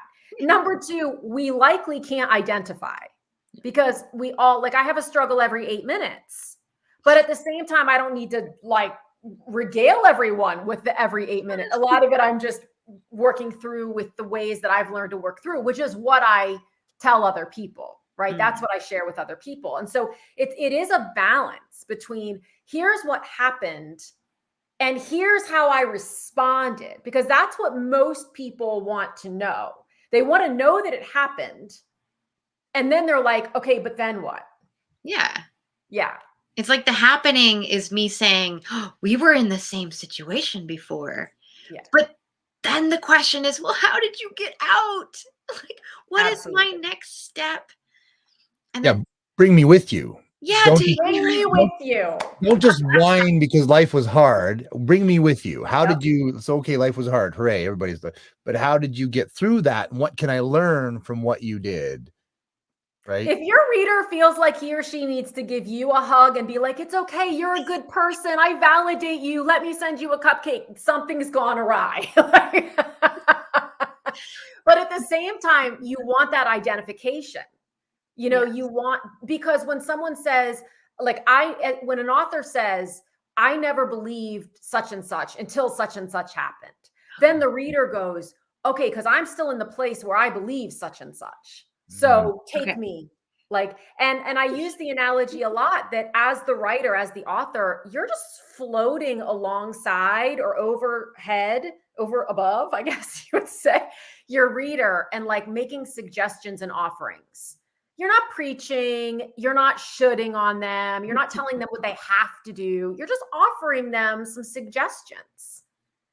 And you leave space for them to adopt any of those that feels good to them at that time.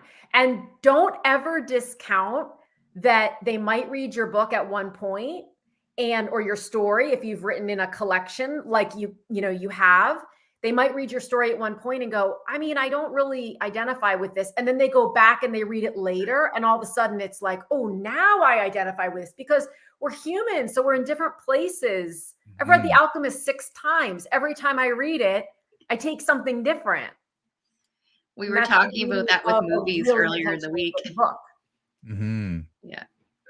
The Alchemist. Will Smith talked about that on an interview he was on, and I forget who the talk show host was. He wasn't somebody that I was familiar with, but Will was talking about that book, The Alchemist, and he was also talking about how he would die on a treadmill. Like he says, if you get on a treadmill and I get on a treadmill, and the bet is the first person to quit loses, he says, I will die on that treadmill. I would die just because I would die. Like Will would win because I would be dead.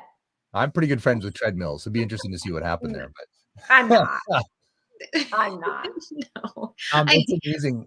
One of the things you said earlier about emotion, and it fascinates me. Obviously, as a speaker, I've played that game a lot. It's interesting to think about it as a writer, because I'm currently writing my next book, which my first book was called If Your Body Were a Car, You Wouldn't Treat It This Way. And it was very much about fitness and nutrition and health.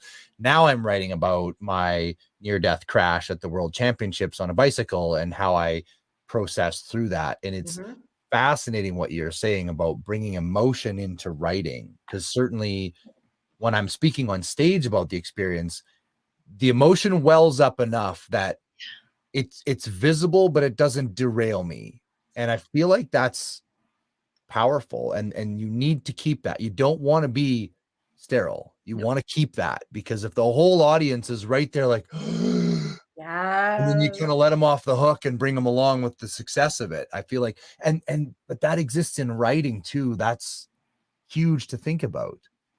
You bring up, that is such a brilliant point. So thank you for raising that, because storytelling on a stage is different from storytelling in writing in a book or in a post or whatever. They're equally important. It's just done differently. So on a stage, when you're speaking, as you know, you have to get your pacing is different than it is in a book, because you can when people can see you and they can hear you and they have all of their senses turned on, you can bring them along like more of like, I say a crescendo, right? You can kind of, in a book, you got to get there a little bit more quickly. Because otherwise people lose it. They lose it's like, what's happening? When are we going to get there? And the analogy I love is, I don't know if you've ever seen a scene from a movie without the music laid over it versus the scene with the music laid over it. Yeah. So when you have a phenomenal editor, he or she lays the music, helps you lay the music over it. Yeah. And I'm so passionate about that, because we all can think about probably a book that we've read that we're so in it emotionally, because you want it comes back to the hero's journey, right? You want that person to succeed. And so you get emotionally invested. It's just the way that you do it through writing is different from on a stage. Yeah, because it's apparent in a bad movie. If they try to do the hero's journey, but they blow it because at the beginning you don't care about the person, you lost. Exactly. Now you're following a pattern, and I know what's coming next, and who cares? It's a Hallmark movie, right? Which we all like. Well, I won't say we all love them, but I admittedly, like, I'm a big Christmas, Hallmark, Lifetime, but it's because I know exactly what's going to happen. There's it's easy to have on in the background, because we know two people are going to meet. They're not going to like each other. Then something's going to happen. She's going to start to think maybe he's kind of cool. And then they're going to and it's going to live happily ever after. That's the trajectory. Yeah. But that's a different structure from what most people in the entrepreneurial space are writing about. Yeah. What are your thoughts on, and I don't know how to quite frame this, maybe you'll get it, is how pulp fiction-y do you make your stories, in the sense of whether they're non-fiction or non-fiction? But you talked about starting in the middle, right? Yeah. So when we did because there's a documentary about my crash and recovery, and it starts post-crash at Ironman Coeur d'Alene, getting ready for my comeback, my first race since the accident. And so Yeah. you're right. You're right away. I'm in Coeur d'Alene. I'm getting ready to race. You're like, okay, what's going on? And then I talk about crashing, and then we zoom you back to me cartwheeling down a bridge at 45 miles an hour. And then we go into, okay, how do we get there? How, like, when you're, because you can be too Pulp Fiction-y, if you know what I mean, right? Yeah. Where it's so out of order, you've no idea what's going on until the very end, and then you go, that all ties together. Or like, where do you Like a line dance? You're speaking my language. So in movies and documentaries, you have a little bit more leeway with that than you do in books. At the same time, there are certain movies I'm thinking of, like Limitless. Have you seen Yes. Limitless? Or you know, it's like you have to be able. I had to keep pausing Limitless to ask my son, what in the ever loving heck is going on here? Like, where are we? It sometimes works and it sometimes doesn't. In books, what I find is that people try to get a little bit too creative. So they're trying, they want to be the Pulp Fiction, but they're not. Like, that's not where we are. Yeah. So one thing that's very effective in books is to start with the crash, as it were, right? Yeah. Because it does bring the reader into like, oh my gosh, exactly. It launches them right in. It's like the first sentence of a book is really, really important. It just is. And the last sentence of the book is really, really important. But you also want them to get from the first to the last. So if they don't ever get to the last, who cares how great the line is? Mm-hmm. The fact is that most best-selling books follow the hero's journey. Mm-hmm. And sometimes they'll flip-flop a little bit, the first and the second step. So the first step being, where are you when things are good? The second step being the call to adventure, like what was the thing that flipped you on your head? Sometimes literally, right? Exactly. Oh, see, now exactly. I see the scar. Yes, yes. So sometimes you can flip those two things artistically, like to be creative, and it works. The rest of it, let's not get crazy. Mm-hmm. Let's not get crazy unless let's just not get crazy. So where do you find most of the mistakes happen? And I don't mean like grammar or anything like that. Sure. Where do you find the biggest mistake happens in people either writing their book or just professional writing? Yeah, they don't know what their core message is. Oh, really? Yeah. So, you know, especially in the entrepreneur space, people have done a lot of things. People have a lot of lessons to serve others with. People have a lot of points they want to make. People have done a lot of things. And they kind of look at it like, well, they're in a proving energy. So they look at it like, well, I've done this and I've done this and I've done this and I've done this. And so therefore you should listen to me. But the reader's like, I'm not getting it. Like, I think you're cool and you've done all these things and yay. And I'm trustworthy. I'm right. Like, we get it. You've done a lot, but why should I read this book? And people are often afraid of that, what they perceive as limiting their message. That's how they see it. That's like they're like, but I'm making it too small. I'm bigger than this. My message is bigger than this. And it is. But for the purposes of a singular book, we need a singular focus. What is the purpose of this book? Who is it for? And how will it help them? How will it benefit them? I feel like a lot of entrepreneurs come in and they're like, exactly what you said. I have this, I have all this knowledge in all this areas, and I know my clients need all of it. But Scotty, if you think of your clients, do you take each individual client and give them all of your knowledge all at once? Right. Can you imagine learning that way? Yeah. In our own? No. Yeah, you like I think was it Steve that said that, or Lance? I'm trying to remember who said it, but you have to give them, like, well, Corey Poirier says this all the time. When you're giving a keynote talk or whether you're writing a book, this is you've got main point number 1, main point number 2, main point number 3, and too many points.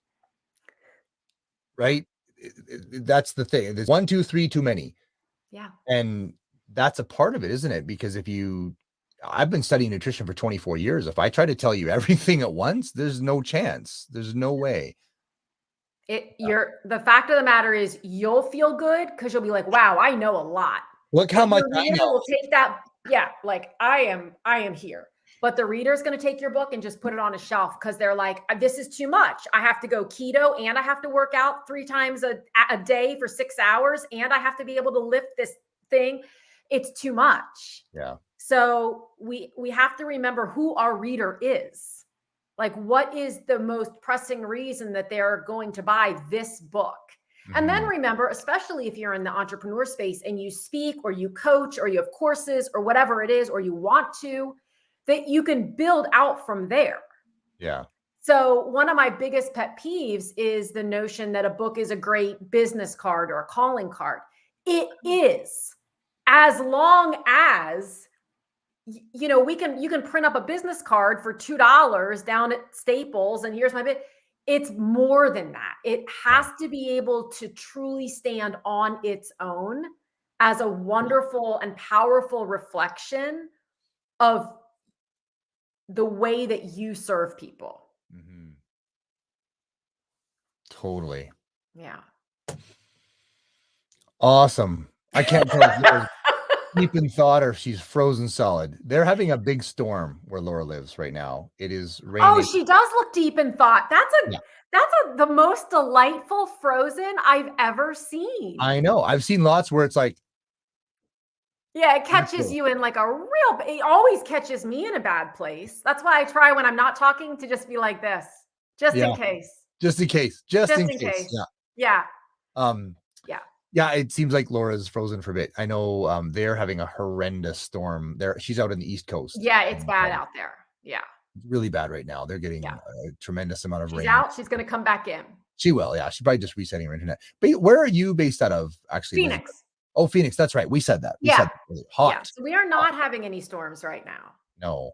I am typically, actually, right now, I am usually in Phoenix, Arizona. Oh, really? Phoenix. Yeah. But the last 2 years, obviously. Actually, in 2020, I was in Phoenix, Arizona at triathlon training camp, and we finished it. And I landed home, I think March 4th or 5th. And then within 2 weeks, my whole world just changed, which has been the biggest blessing ever.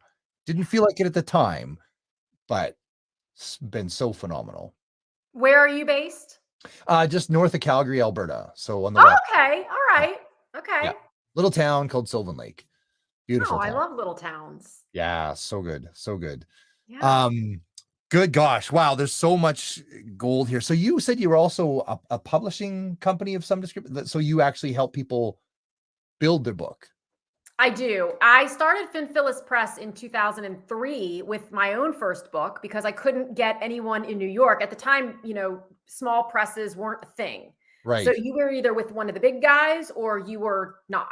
And the big guys said, no, you don't have a big enough market. And I thought, well, my book was for expectant parents of twins and new parents of twins. I thought I have a huge market and they are very needy of information. And so I just formed my own publishing house and figured out over several years how to do it.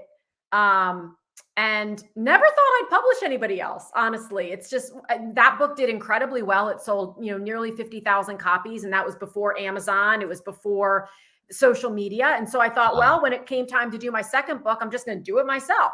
Yeah. Like, why would I, give away? And now the publishing industry and the publishing space has changed so drastically that small press is the way to go for me. So I love helping people get out a really high quality book without all the nonsense that comes with that. Yeah.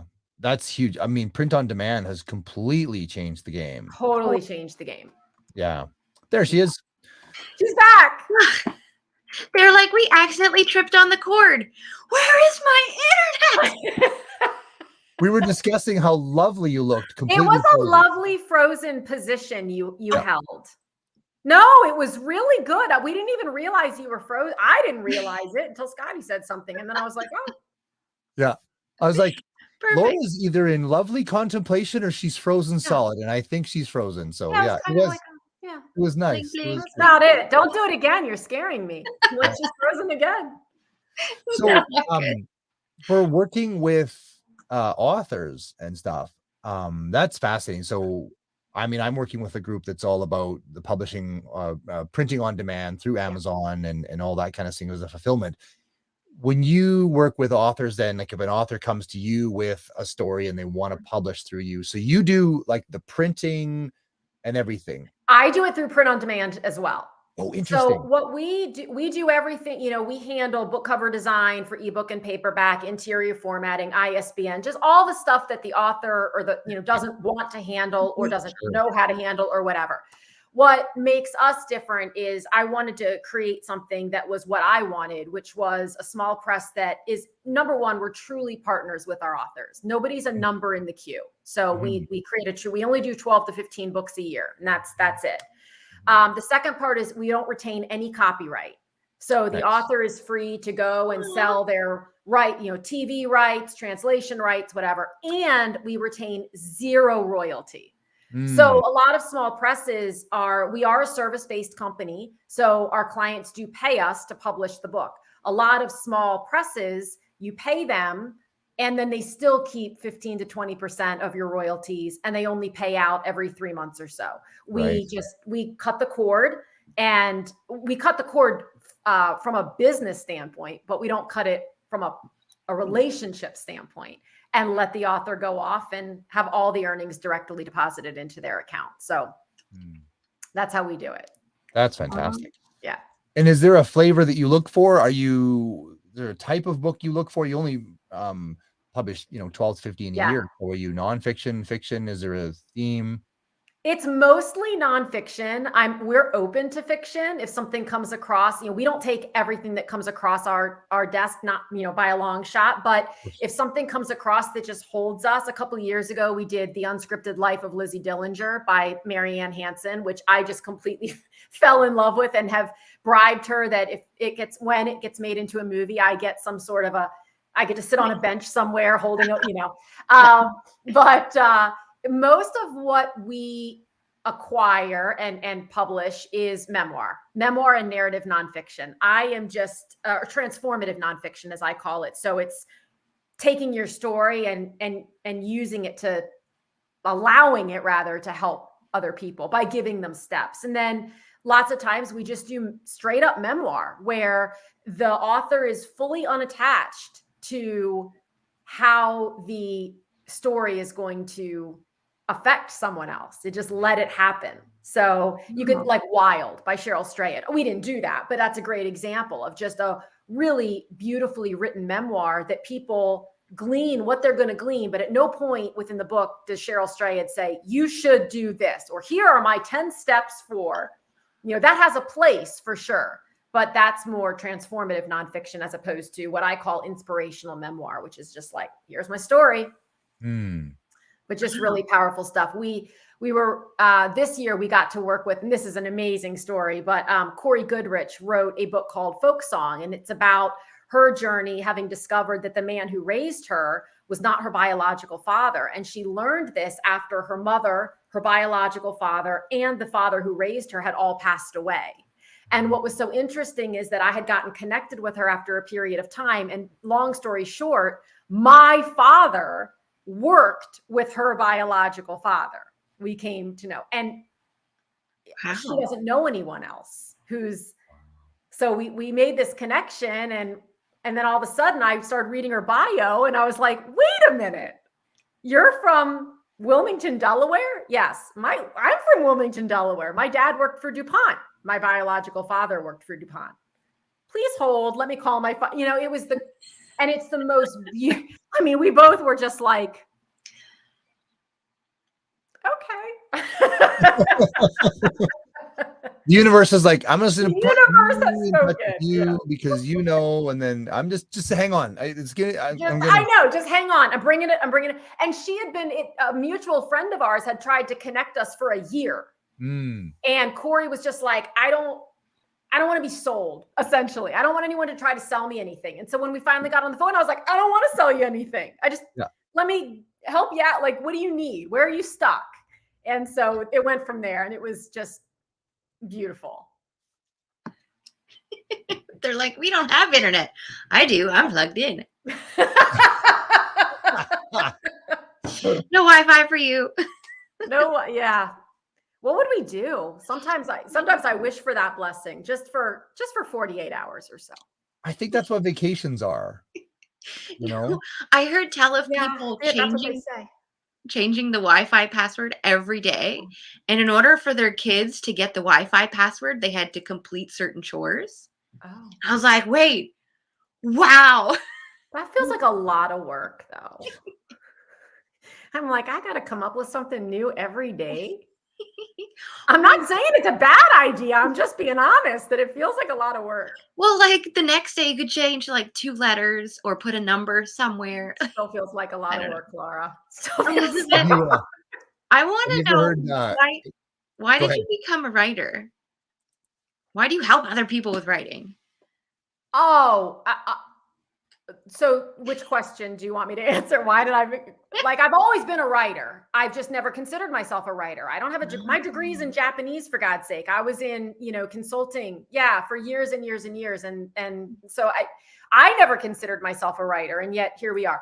I love helping other people. I'll tell you why, because it's never just about writing the book, ever. Mm-mm. And what I love so much is helping to kind of guide people through, why are you afraid to write about this certain thing? Why are you having such anxiety and angst over what if no one buys it? Why? Those are the things that are just, when those can be just uncovered so they can be seen, and just like the littlest light can shine on them. And I see someone start to go, oh, because that's what I do when I'm being coached, is I go, oh God. And then to watch people start to expand. Yes. It's just amazing. I just do it through the vehicle of writing, because that's my passion, is, how to, when people say, I can't do this, I don't have time to do this, I don't know how to do this, I'm like, oh God, here we go. We've now begun, right? Yeah. So that just reminds me of all of your countless renovations. Like you're always doing something off the fly. Let's change my bathroom tomorrow. Why not? That seems like a good idea until the plumbing is ripped out and yeah, I can't figure it out. Yeah. So how do people get a hold of you? How do they? The best way is my website, elizabethlyons.com. Everything's there. Everything's there. And I love connecting. So. And do you work with Elizabeth on sort of the next phase? I mean, obviously getting your book ready for print on demand, et cetera, is great. But there's that next big piece, which you just alluded to, which is selling some of them. Yep. And I know when I wrote my first book back in 2007, 8, 9, I just manually did everything. And I paid horrendous amount of money to have a bunch of books printed. And I now have a lot of paperweights hanging, they're holding on to the plywood in the storage. Yes. And so I think maybe that's a fear around writing your own book, is you're going to do all this effort, spend all this money, and then never sell any. And then you go, I just spent a bunch of money. Absolutely. So the answer is yes and no. No, I don't work. I'm very clear. I don't work directly on marketing. It's not my passion. I don't consider it my area of expertise. So I have a crew of people that I, send people to, essentially, depending on what they want to do. Not all books are marketed the same way. And here's my belief. When you are ready to let this thing soar, it better be amazing, because we don't want to write can I swear? We don't want to write a half-hearted. There you go. She said it. I didn't say it. Certain words, we don't know who's watching. So I know I didn't. It was but Laura said it, so it's fine. We don't. I barely swear. When it comes from me, it sounds funny. I don't even think absolutely. Like we don't want to write that. We don't want to do it half-heartedly. We don't want to just whip it together and then think, okay, now how do I sell 100,000 of them? Oh my God. Okay, so I want you to want to sell 100,000 of them, and I want you to feel amazing about what you're putting out. So that's where my focus is. is let's make it so amazing that when you sell 100,000, that's only going to keep you going. It's not going to decrease your credibility. Yeah. Yeah. I love this so much. And it's been such a pleasure to see you Thank again. you so much for having me. Absolutely. Always. In our final minute, anything to share? Write the damn book already. Write the damn book already. Love it. Let's go. Write the damn book already. That's love right. It got me every time. It's It's just so good. Oh my God. Thank you so much, Elizabeth. Thank you. Thank you for having me. It was my honor. Mm. Absolute treat. Awesome. Well, I'm going to let you go. Thanks very Perfect. much. for everything. Have a great weekend. Bye. Bye. Bye-bye. Woo! Little reset. I'm all out of tea, switching to water. I can't breathe saliva. Right. That's Does it work? the true fact. Do you have you got your shaker cup today? I got legit Boss today. Nope. Instead, I have a. Oh, that's a fun one. Yeah, that's Anthony's. That's Anthony. Yeah. Oh, it's so Yeah. good. All right. A little bit of lipstick on the top. As you do. All right. One last time. I know. Reset, clear, ready? I stretch it out, wiggle it out. Oh, my back is killing me. 5 days of this. I'm really excited about our next guest. I met this uncross. gentleman, gosh, it's well over a year ago. And I think it was the first legitimate podcast I was interviewed on.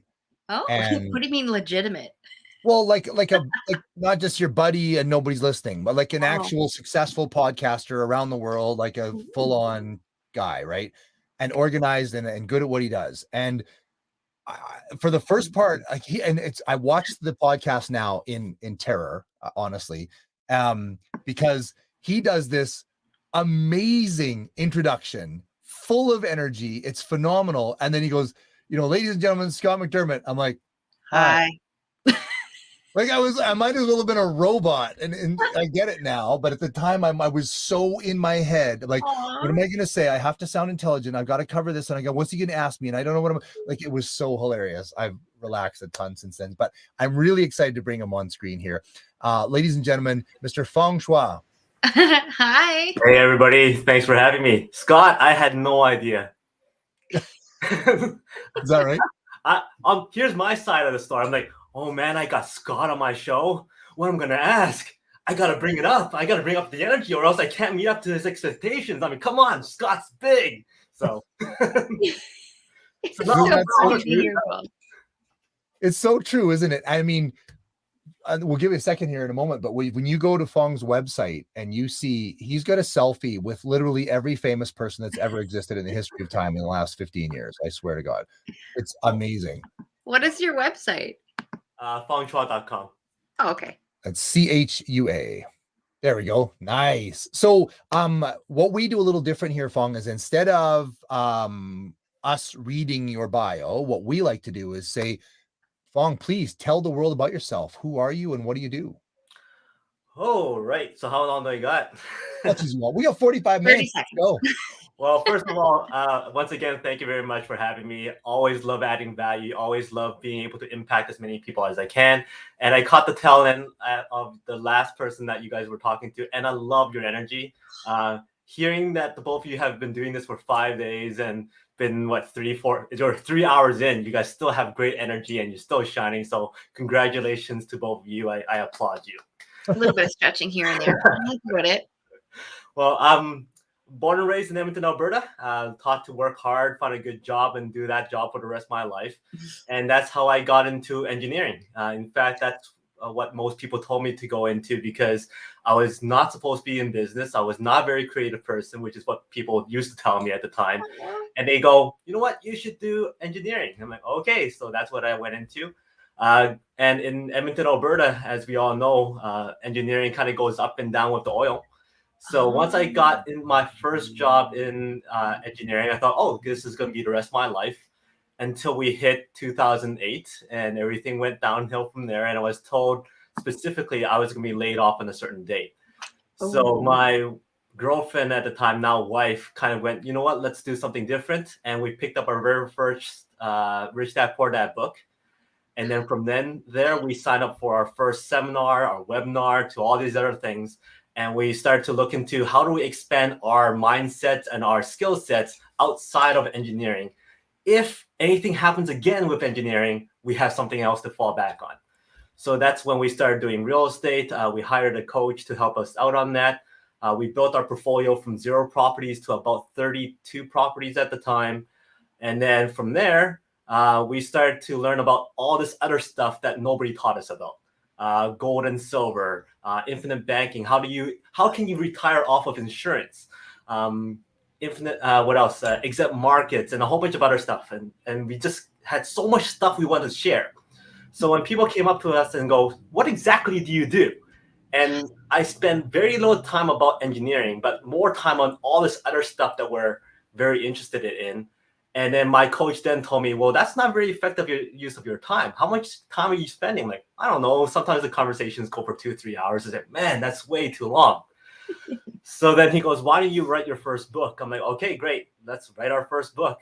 So as I'm sure you guys learned a lot from your last speaker there, book writing is not as hard as people make it out to be.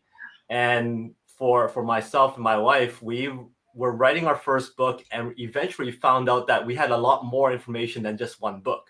So we wrote 3 books within that first year, all on different topics. And then we wrote our 4th book based on a dare, because somebody said, how fast can you finish writing a book? I'm like, if I really wanted to, probably in a month. So we finished another book in a month.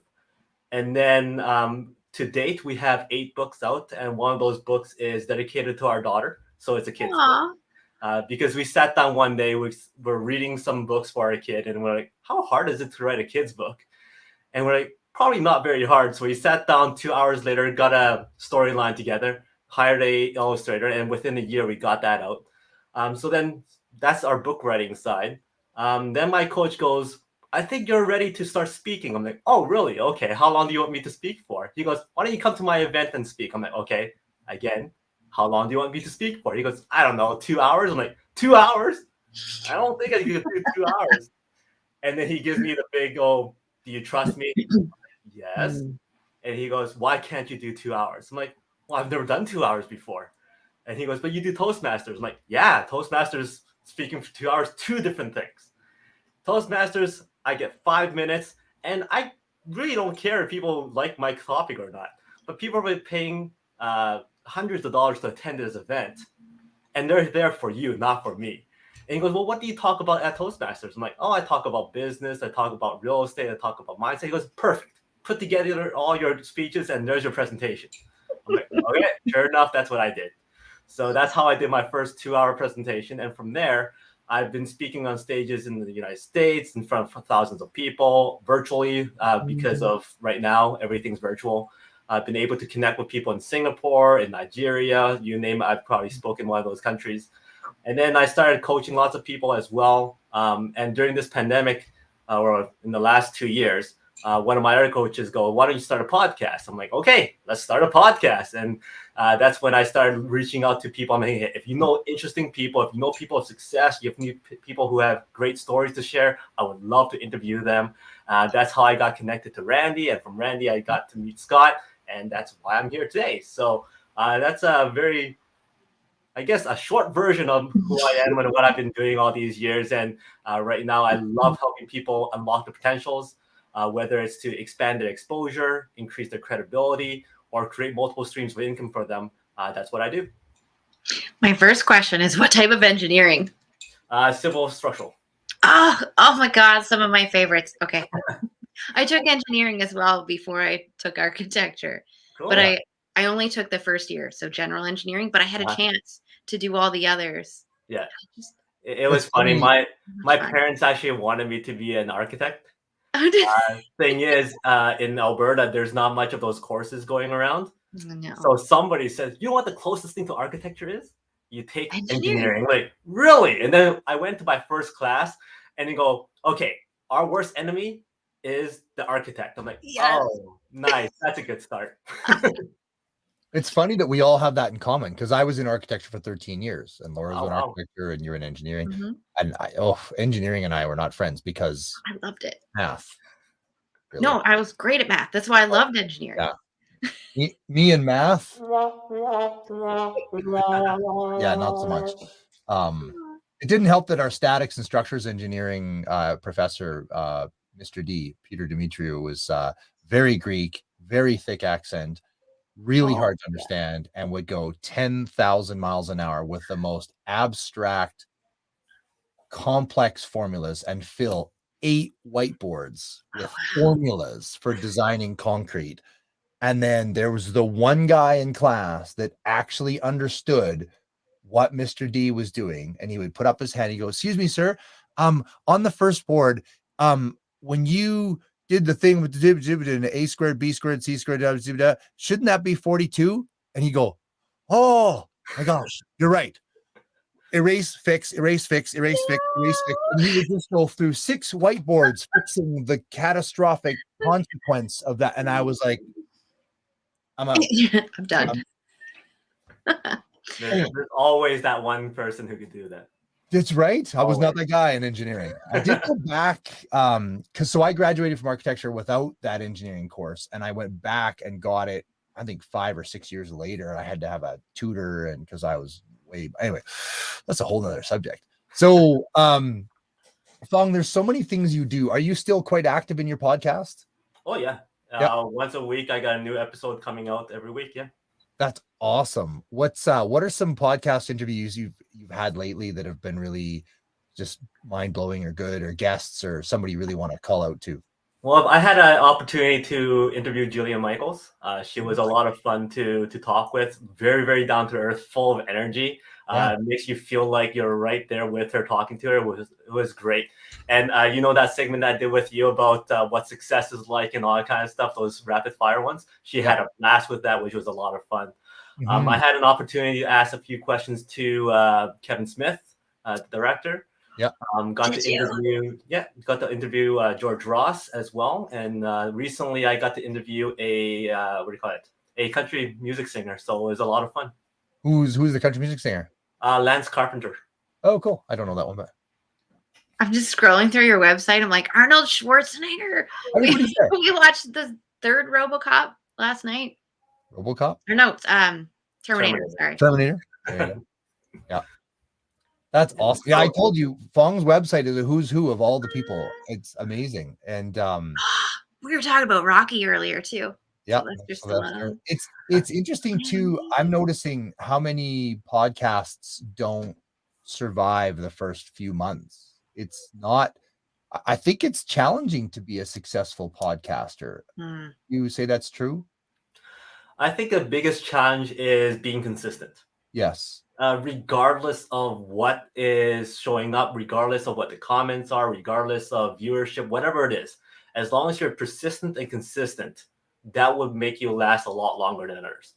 Yeah, because a lot of people are getting into podcasting, especially with the current world. I mean, I built a podcast studio in my home as a response to, letting my gym go and ending all that. I know when we did our interview, it was in my old office in the house with just my cell phone looking at me. And, I coach people on fitness and nutrition. I give them daily mindset videos. And I thought, I really want to quality this up.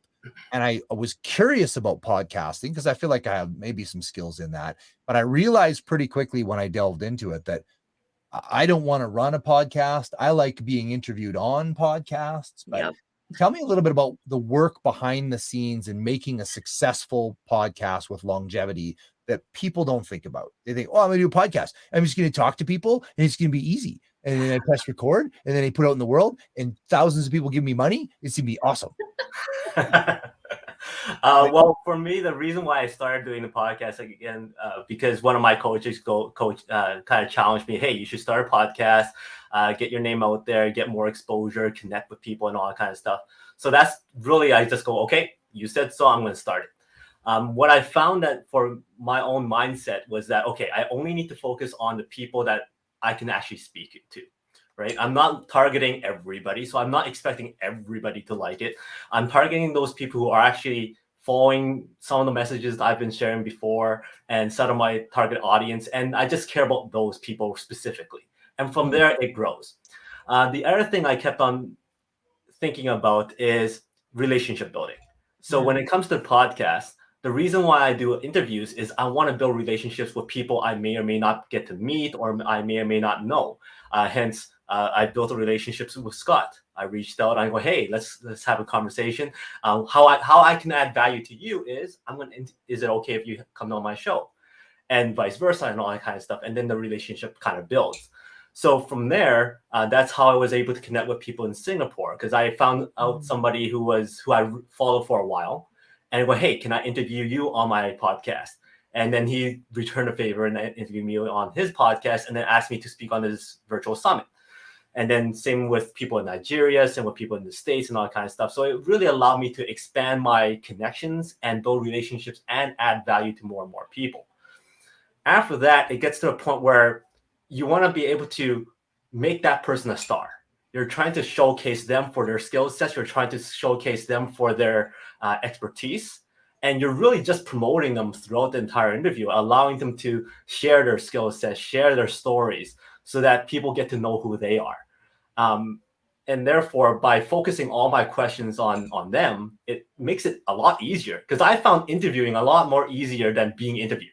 Because really, all I have to do is sit here and go, so what are you really passionate about? And you go, nice. Right? So it's really like, you don't spend that much time. You don't have to spend that much time preparing.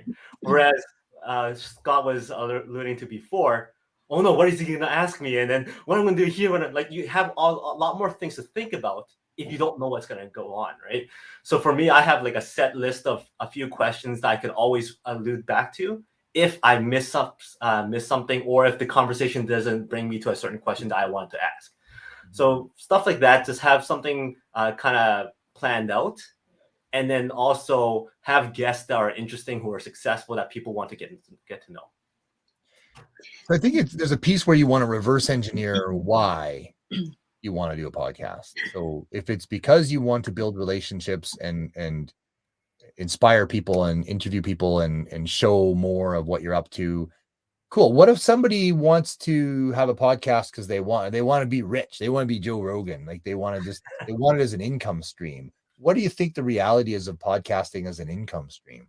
Well, first of all, Joe Rogan didn't start off thinking about it being an income stream. Sure. Like if you watch his very first episode, it's just a few people very high, very, very low quality, and they're just talking, right? So it's one of those things that it's very difficult to go, you know what, I'm going to focus on this as a main income stream, right? If you make good quality content, if you have good reach, if you spend time advertising, marketing, telling people about it, then eventually that kind of stuff will come, right? So if you keep on building, eventually you can start monetizing it with advertising and all that kind of stuff. But the main thing is you want to be able to use the podcast to generate people to go to your website, so then they will start signing up for your classes, for your courses, or asking you for your advice and hiring you for what you do best. So that's where the money generation comes from the leads that you get from the podcasting exposure. Right. So we have a lot of people that both want to. Pardon me? That both want to start a podcast as well as be on a podcast. Where do you look for guests for your podcast? Is it always people that you just happen to meet at different events? Yes, and sometimes people I randomly message on social media. I mean, this guy looks interesting, or this person looks pretty neat. Let's see if they will respond, kind of thing, right? So I start building relationships on social media, start commenting on their stuff, and then, hey, you know what? Your message is so cool. I would love to interview you on my podcast and all that kind of stuff. And that's how I started doing that. My first few guests were people I already know, that I was really already connected with, so it makes it easier. And once you have that, then at least you could use those episodes as a springboard and go, here's some of the episodes I've done before. Here's some references so that you have an idea as to what I do. So, yeah. And I apologize. I thought I'm going to pull up Fong's website and see if I can see how many viewers. And then it started playing music. I'm like, never mind. Oh, did it? Yeah, it did that. I was like, oh, I hope it did. Anyway, that's me not knowing. There's probably a way I could mute myself because I was just curious kind of what your viewership is for your podcast. Like, do you have a sense of how many people watch certain episodes? Or I figure I have a few hundred on a regular basis, just because it's spread out on multiple platforms. yeah, I have a few platforms where it's like you have to buy membership too.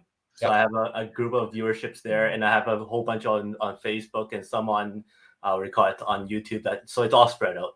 yeah.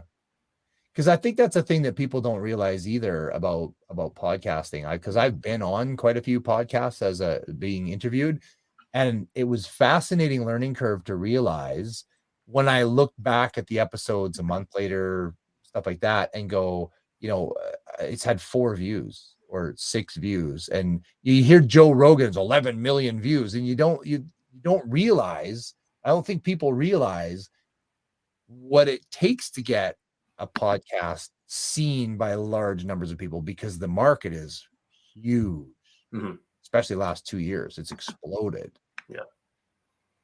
And I think that's where you really have to be really clear on your why you want to do a podcast, because I think if you want to do a podcast to have it as an income source, I think you've got an uphill climb going at you.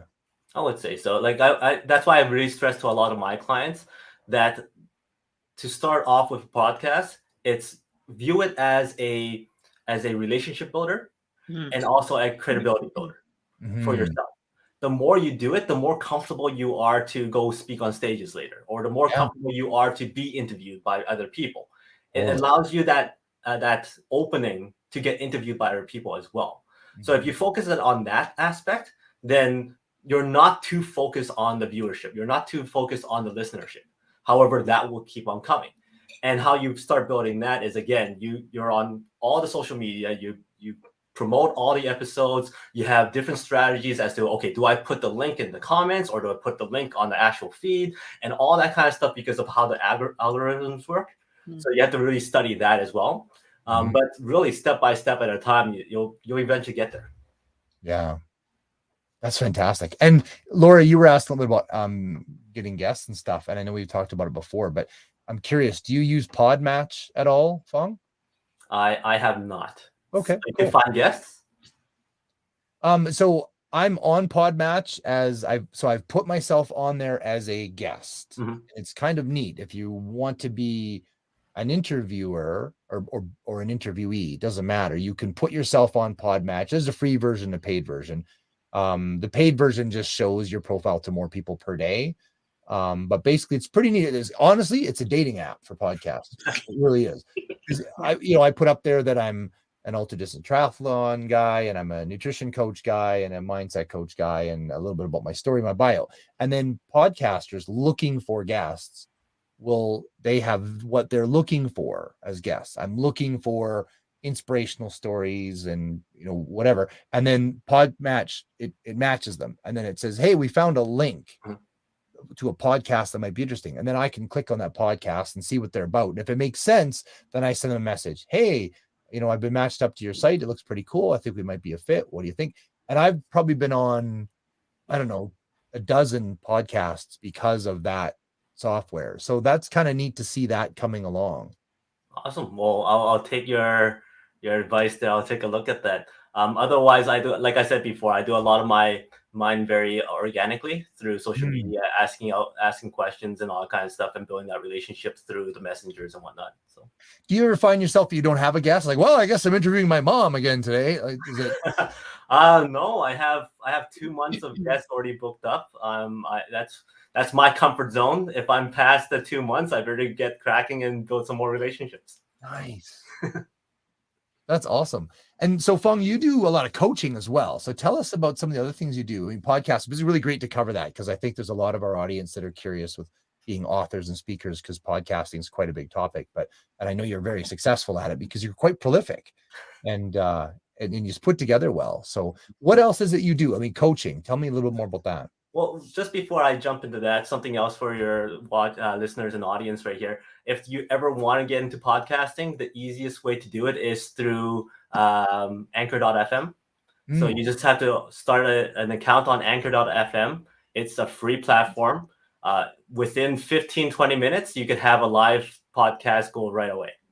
So you just need to upload an audio file, and it's automatically going to be distributed onto Apple Cast, Google Cast, Breaker, Spotify. It covers like 7 to 10 different platforms, and it's all free. And that's Anchor. Anchor.fm. Yeah. And do you have to do a lot of, I know you do, but do you have to do a lot of editing of your interviews? Not if you don't want to. So you could just press start, record. I literally just recorded on Zoom, and I put in a bumper and a back bumper, and that's pretty much it. Nice.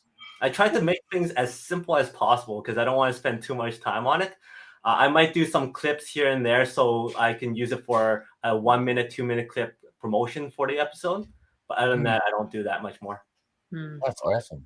So but is there a main message for your podcast, or is it kind of in different areas? So the whole theme is basically, how do people become successful? And I want to hear their stories about becoming successful. How did they overcome challenges? How did they get their mindsets right? How did they overcome the adversity of people telling them no and telling them it can't be done and kind of stuff? And which is why I love that topic, because it fits with athletes, it fits with business people, it fits with celebrities, whatever it is. And they all have a general main theme or same kind of answer, but from different perspectives, which hits people a different way, which allows me to learn from them as well, and also hear their stories and build those relationships. So yeah. So how has resilience and persistence played a role into your success?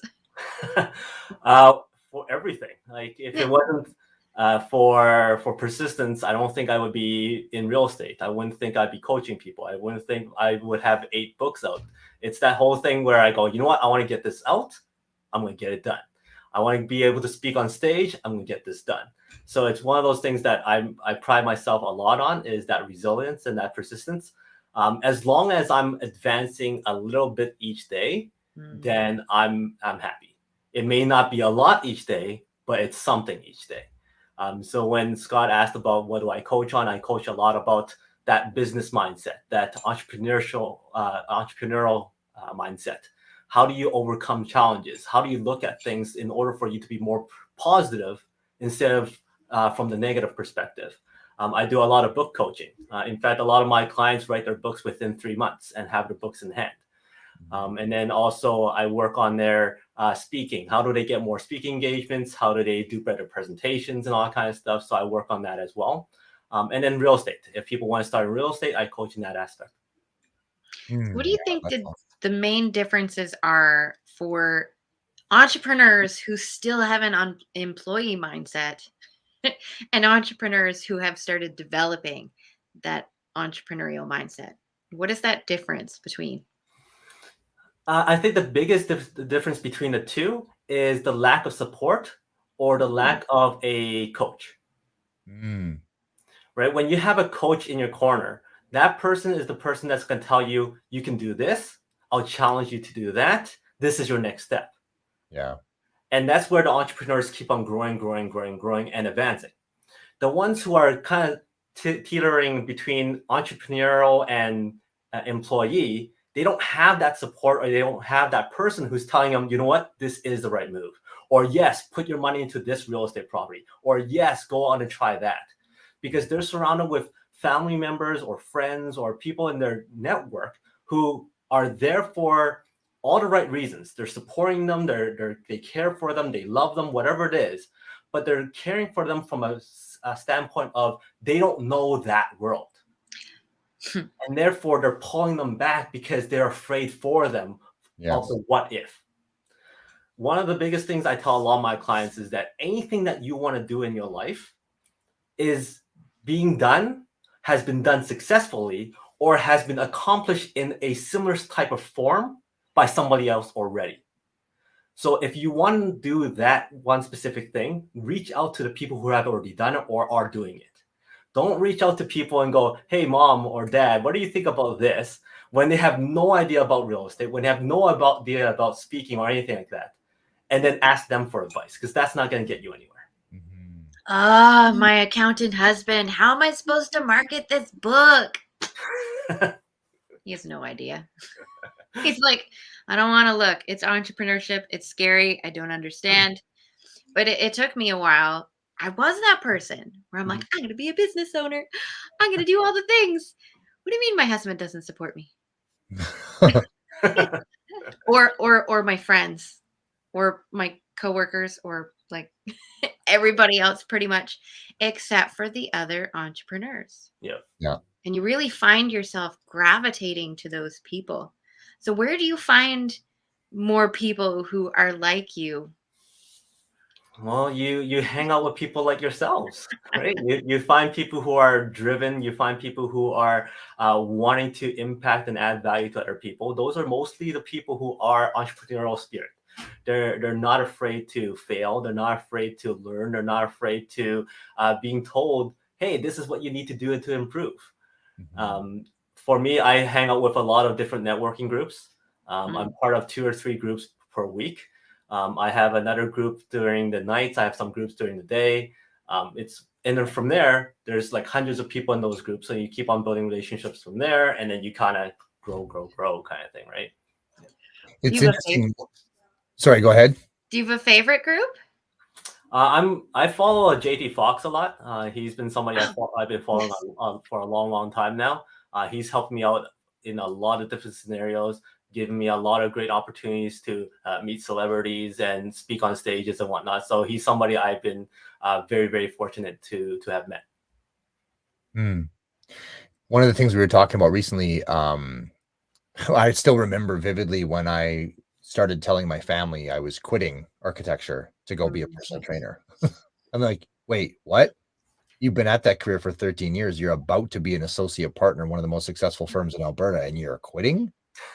Like, yeah, I'm at the top of the ladder on the wrong building.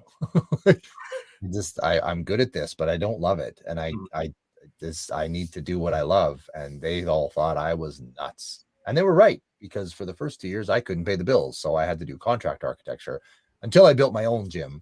And then that was a whole journey too. But it's interesting to dovetail into that. One of the things you talked about, Fong, is basically, I'm sure you've read The E-Myth by Michael Gerber, right? And so you've got the technician, the entrepreneur, and the manager. And so you have a technician who's a chef or a personal trainer or an accountant or somebody that's really good at their technical job, and they have the entrepreneurial seizure. They're like, I'm going to do a better job. My boss is an idiot. This company is terribly run. I'm going to start my own company and I'm going to make everything awesome. And then they open their own company, and pretty soon they realize they have to be a manager, but they don't know how to be a manager. So they default back to being the technician. So now they own a restaurant, but they're still trying to be a chef. But then they also have to manage staff and payroll, and they've got to pay bills. They've got to be an entrepreneur. They got to do marketing, and they've got to create a theme and an image and a brochure. But they're still trying to be the technician, and they explode. And I think that's an interesting graduation process for a lot of people. And that's where a coach, like you said, will really bring you through that, because they're not tied up into your drama. They just see clearly, oh, you're not doing that. One of my coaches, I swear, I've texted them so many times because of this real estate property that eventually I'm sure he started ignoring me. But he was so calm and he was so like collected. I'm like, how are you so calm? I'm freaking out here. He goes, Bob, it's okay. Don't worry about it. I'm like, okay, I trust you, but I'm still sweating bullets here. Yeah. Because they're bringing you up from a place of having been there. Yeah. So it's different. It's, when I coach people I've had people come to me and say, do you think I could finish a sprint triathlon? Like a 750 meter swim, 20K bike, and a 5K run. And when I look at that from my perspective of the things I've done, my answer is, well, of course you can, because I've done that. And I think that's with any good coach. If you have a real estate coach that's sold $500 million worth of properties and you're sweating bullets over a $50,000 property, they're just like, yeah, you just do that. There's also a coach also gives you this certain perspective as well, right? They give you a different viewpoint as to what is or is not possible. So for instance, I always put people who ran marathons on this pedestal. And I'm like, wow, you could run a marathon? I will never be able to do that. Until you start changing the narrative. And then all of a sudden I'm like, wait a minute, I could probably do that. And like I said, marathon runners are top of the line for me. And I go, I can't do that until this one speaker went up on stage and goes, they just finished doing the Goofy challenge. Yes. Which is the half marathon and the full marathon. Yeah. Right. Now I didn't know that was the one that he talked about. I thought he was talking about a different one, which was the Dopey challenge, which is the 5K, 10K, half marathon, full marathon in 4 days. Yeah. Okay. Now my wife and I were huge Disney fans. We're like, okay, if that guy could do it, we could do it. Because I'm pretty sure he was close to like 300 pounds. Yeah. And we're looking like, if he could do a full marathon, there's no reason why we can't do a full marathon. So we signed up and we started looking into more detail as to what the requirements are, all that kind of stuff. So for somebody who goes, oh yeah, we can't ever do a marathon, like, picture this. What if there's no real time limit? What if you have 8 full hours to finish that marathon? Can you finish it? He goes, I don't know. I'm like, that's really just a brisk walk. Oh, so just walk for 8 hours? I could do that. Okay. Now, what if you're doing this in an environment where there's 25,000 other people who's going to go with you? Well, that makes it a lot more fun. Plus, they're all dressed up in Disney characters. Plus, there's all these little characters throughout the entire race and bands and entertainment throughout the entire thing.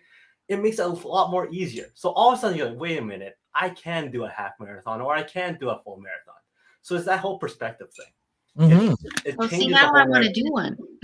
I recommend it full, especially if you are a Disney fan. Yeah. Yeah, because you don't have to be Blaine Densimo. You don't have to run a 2:05 marathon. You could do a 7:55. It doesn't matter. You still finished it. You get the same medal and t-shirt as the guy that went really fast. It doesn't matter. Exactly. Yeah. Like my wife and I were basically going, because we wanted to collect all the photos too. So what happened was I sprinted to the next photo lineup as she got there, and we got the photo. I sprinted to the next one. So we finished it. Yeah. And it's about being willing to do the process of preparing for it, which is so true of anything. We've got a comment, Darlene Way. She says she wants to be on your podcast, Fong. So there's a comment in on one of the pages. Awesome. Sounds good. On Facebook. So we're getting down to 10 minutes left. And so, Fong, are there any big burning things that you do? Do you have any courses coming up? Do you have any programs you're doing where you really want to tell people about or invite them in? Well, for me, it's always expanding the podcast, getting interesting guests. So, like I said, if anybody wants to come and be a guest, send me an email, let me know more about you, and we'll go down that path and we'll build that relationship. Otherwise, I do have a lot of courses on book writing. I know this is kind of overlapping your last speaker there, but I do a lot of those. Usually some webinars and also courses on that as well. So those are my main things. Yeah, we've had several speakers this week that talk about getting your book out to the world in different versions, and there's room for, you find the one that aligns with you. Of course, you're speaking from a place of having done 8 books, so you come from a place of knowing. So, actually, if you wouldn't mind, I'll share one quick little strategy that I love sharing with my clients. So, as we all know, social media is big. You want to have content. You want to have free ops, and you want to have free giveaways, and you want to have a blog, and you want to have a podcast, and you have a YouTube channel. You want to have all that stuff. So how can you do all that by doing one thing, which is something I've always told my clients to think about.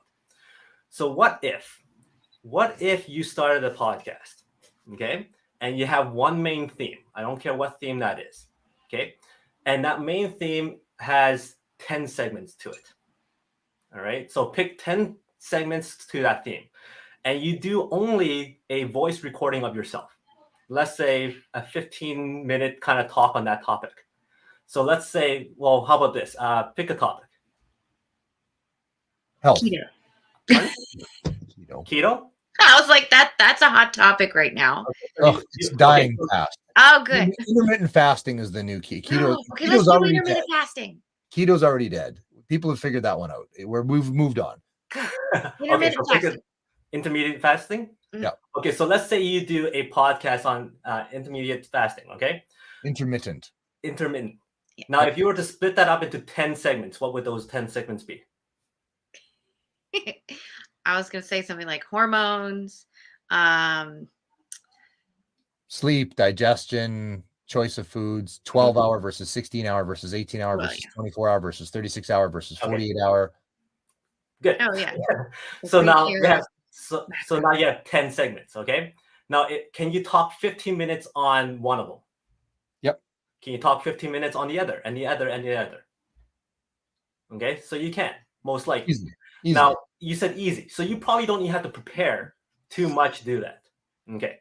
Now record them. So now you have 10 videos of those 10 segments of just that one topic, right? So now you have 10 episodes that you could upload to your YouTube channel. Mm-hmm. Now you can extract the audio and now upload it to your podcast. Now you have 10 episodes to your podcast, which is 10 weeks of content, right? So now you can take those 10 audio files and send it to a platform called Otter.ai, which is a transcription service that would now transcribe each one of your episodes. So now you have 10 blogs that you could either upload to your website or put onto your LinkedIn articles or whatever you want, right? The more the better. Well, if you have 10 articles, doesn't that mean you have 10 chapters? So if now you have 10 chapters, all you have to do is put a cover on it. Now you have an ebook. The ebook could then be put into a bestseller status platform campaign. So once you get bestseller on it, on the Amazon platform, now you could advertise it onto your main webpage saying that, hey, here's a free giveaway, a best-selling book that you can have for free. Just put your contact information. You have an ebook. How far is it from you to get a book printed? Nothing. Just convert into a PDF, load it up onto kdp.ca or .com, and now you have a print-on-demand version of it. Now you have a book too. So Scott already mentioned that he doesn't have to spend that much time preparing for those 10 topics. And within hours, okay, 20, maybe 40 hours, you could have a book done and a YouTube channel and a podcast and all this stuff already taken care of, right? All the other stuff like the cover design, delegate that. Editing, delegate that. But you have all this stuff in place. And you have 10 weeks. So by the time your 10 weeks is done, you could do another round. You can start converting that podcast into an interview one where you're interviewing health experts, athletes about the same topic. And you start building that. And then you pull out your favorite quotes and you put them on your Instagram or your Twitter or whatever. You pull out a story that you want to express a little bit more. There's a Facebook post. Yeah. So Beautiful. each episode gives you at least 4 to 5 different posts per week. Mm-hmm. Wow. Doing one thing. I just went. That's amazing. And with Otter.ai, does it build sentences and stuff? Because I know what I've done. So when I run my 21-day program or 6-week program, I have daily mindset videos.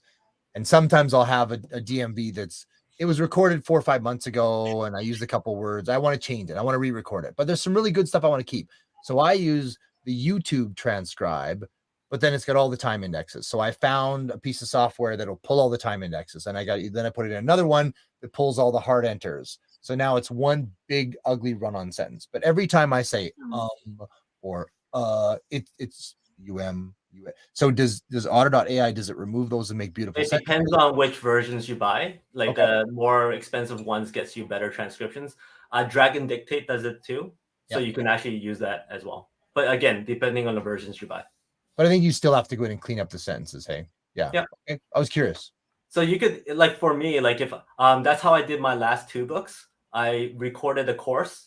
So I had like an 18 module course, and then each module became a chapter. It took me about 2 hours each to kind of mold and edit myself.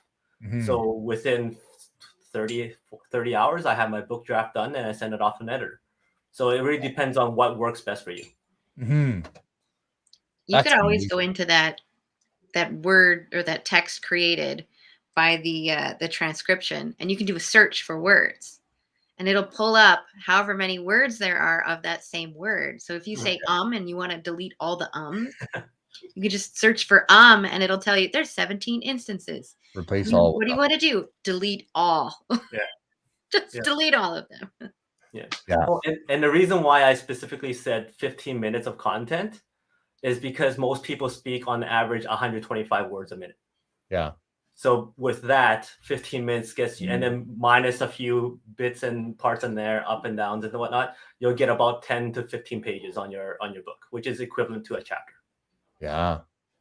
That's amazing. I know I'm writing my latest book on the crash and recovery, and right now I'm just grabbing old blog posts and just putting them in place. But then the parts where I'm filling in the blank, I'm using voice dictation. I'm not clunking away on the typewriter. It's amazing how that's changed. Wow, what a phenomenal takeaway. We've got a couple of people just saying, wow, great idea. Love this information. So that's awesome. So some really good comments and stuff. We're just down to our final minute, Fong. Is there anything else you want to leave us with today? No, I think we covered a lot. It's been a lot of fun, and it's been a pleasure and an honor to be able to share with you and meet some of your listeners, and also being able to add value. So thank you very much for having me. Absolutely. I have one question for you. I know I've listened to a bunch of your podcasts and stuff, and you always have at the end of each one, and sometimes interspersed, you've got index cards with the most bizarre goofball questions that come up with the greatest answers, and you let them kind of pick one of four. Where did you come up with that idea? Was that taught to you? So for example, he would hold up 4 index cards and you say 1, 2, 3, or 4. And I can't remember, I think I said 4 or something. Well, how about this? We'll just play. Can you do it? Oh, can I answer them? Oh, Laura, please, you answer one. These are so fun. Where did you come up with the idea though, Fong? I'm a big fan of Whose Line Is It Anyways? Oh, I love that show. I love watching comedians. I love watching improv, and therefore a lot of this stuff I go, you know what, I can implement that here, and I can implement that there, and it lets me engage with the audience a lot more, right? So Laura, I want you to answer the question, what is success like? But before you give me that, give me a number between 1 to 4. 1. Wait, you said between 1 and 4, so 2. Ooh, number 2. So how is success like conditioner? Ooh, it makes you shine. It builds in all of the little, I can't think of the word. This is how tired I am. Okay. When things are broken, cracks, there we go. It fills in all the cracks with the light. So if you think of like the Japanese pottery where things are broken and then they infill it with all the gold, this is what I'm picturing. Is the conditioner does the same thing to your hair. It's the same thing with success. We are using those cracks and elevating them and adding light to them to help other people's cracks fill and condition their lives. To me, that's what success is that shared knowledge, abundance, like all of the feelings that go with that. Awesome. Well done. I love that. That was fun. And I just wanted to point something out right there. When put on the spot to ask you to speak and answer a question, no problem. You were able to work your way through. You're able to give me an answer, right? Always. So if that's the case, there should be no such thing as writer's block. Right? We were talking about that a couple days ago. Exactly. So yeah, for people who are suffering from writer's block, if you do, ask yourself a question and then answer it. And that's how you get past it. See, that's my favorite way to write a book. It's like, if I have this topic, what are the main questions people ask? Yep. Those are all the chapters. And then you just dictate the answers to your phone and you can switch it to transcribing and boom, it's all done. Yep. It has changed a ton. Fong, thank you so much for being not only a guest on the Business Life in the Universe, Business Blue Talks, for Amplify Your Message, because I think you've done a phenomenal job of really helping people learn how they can amplify their message in so many ways. I want to thank you not only for being on, but for being the anchor. The last interview, so 5 days, 4 hours a day. It's been phenomenal. I'm a little bit pudding brained, but in a good way. And I've really enjoyed this time. Well, thank you very much. Brain no want work. Yeah. Well, it's time for you both to have some well-deserved rest. So thank you very much for putting this together. Thank you. Yeah, I really want to thank Corey Poirier. Corey's been the main man behind the scenes. So Fong, I'll pull you out of the interview, but thank you so much for being here. Bye. Have a nice day. Bye. Thanks, you too. Well, wiggle again. We gotta wiggle. We did it. Okay, one more. Day 5. Wasn't Fong great? Tongue, the I knew teeth he and the was. lips, the tip of the tongue, the teeth and the lips. The Hi, tip of Mom. the tongue, the AKA fur on the- Corey's mom, Nancy. He just called you Mom one day, so then I started calling you Mom. She hasn't said no yet. What's this? I missed that. Oh, Corey's mom, Nancy. She comes onto the videos all the time. But he had introduced her as "This is my mom." He Right. didn't say "This is my mom, Nancy." So then Right. I just started calling her Mom, and she hasn't said no to that.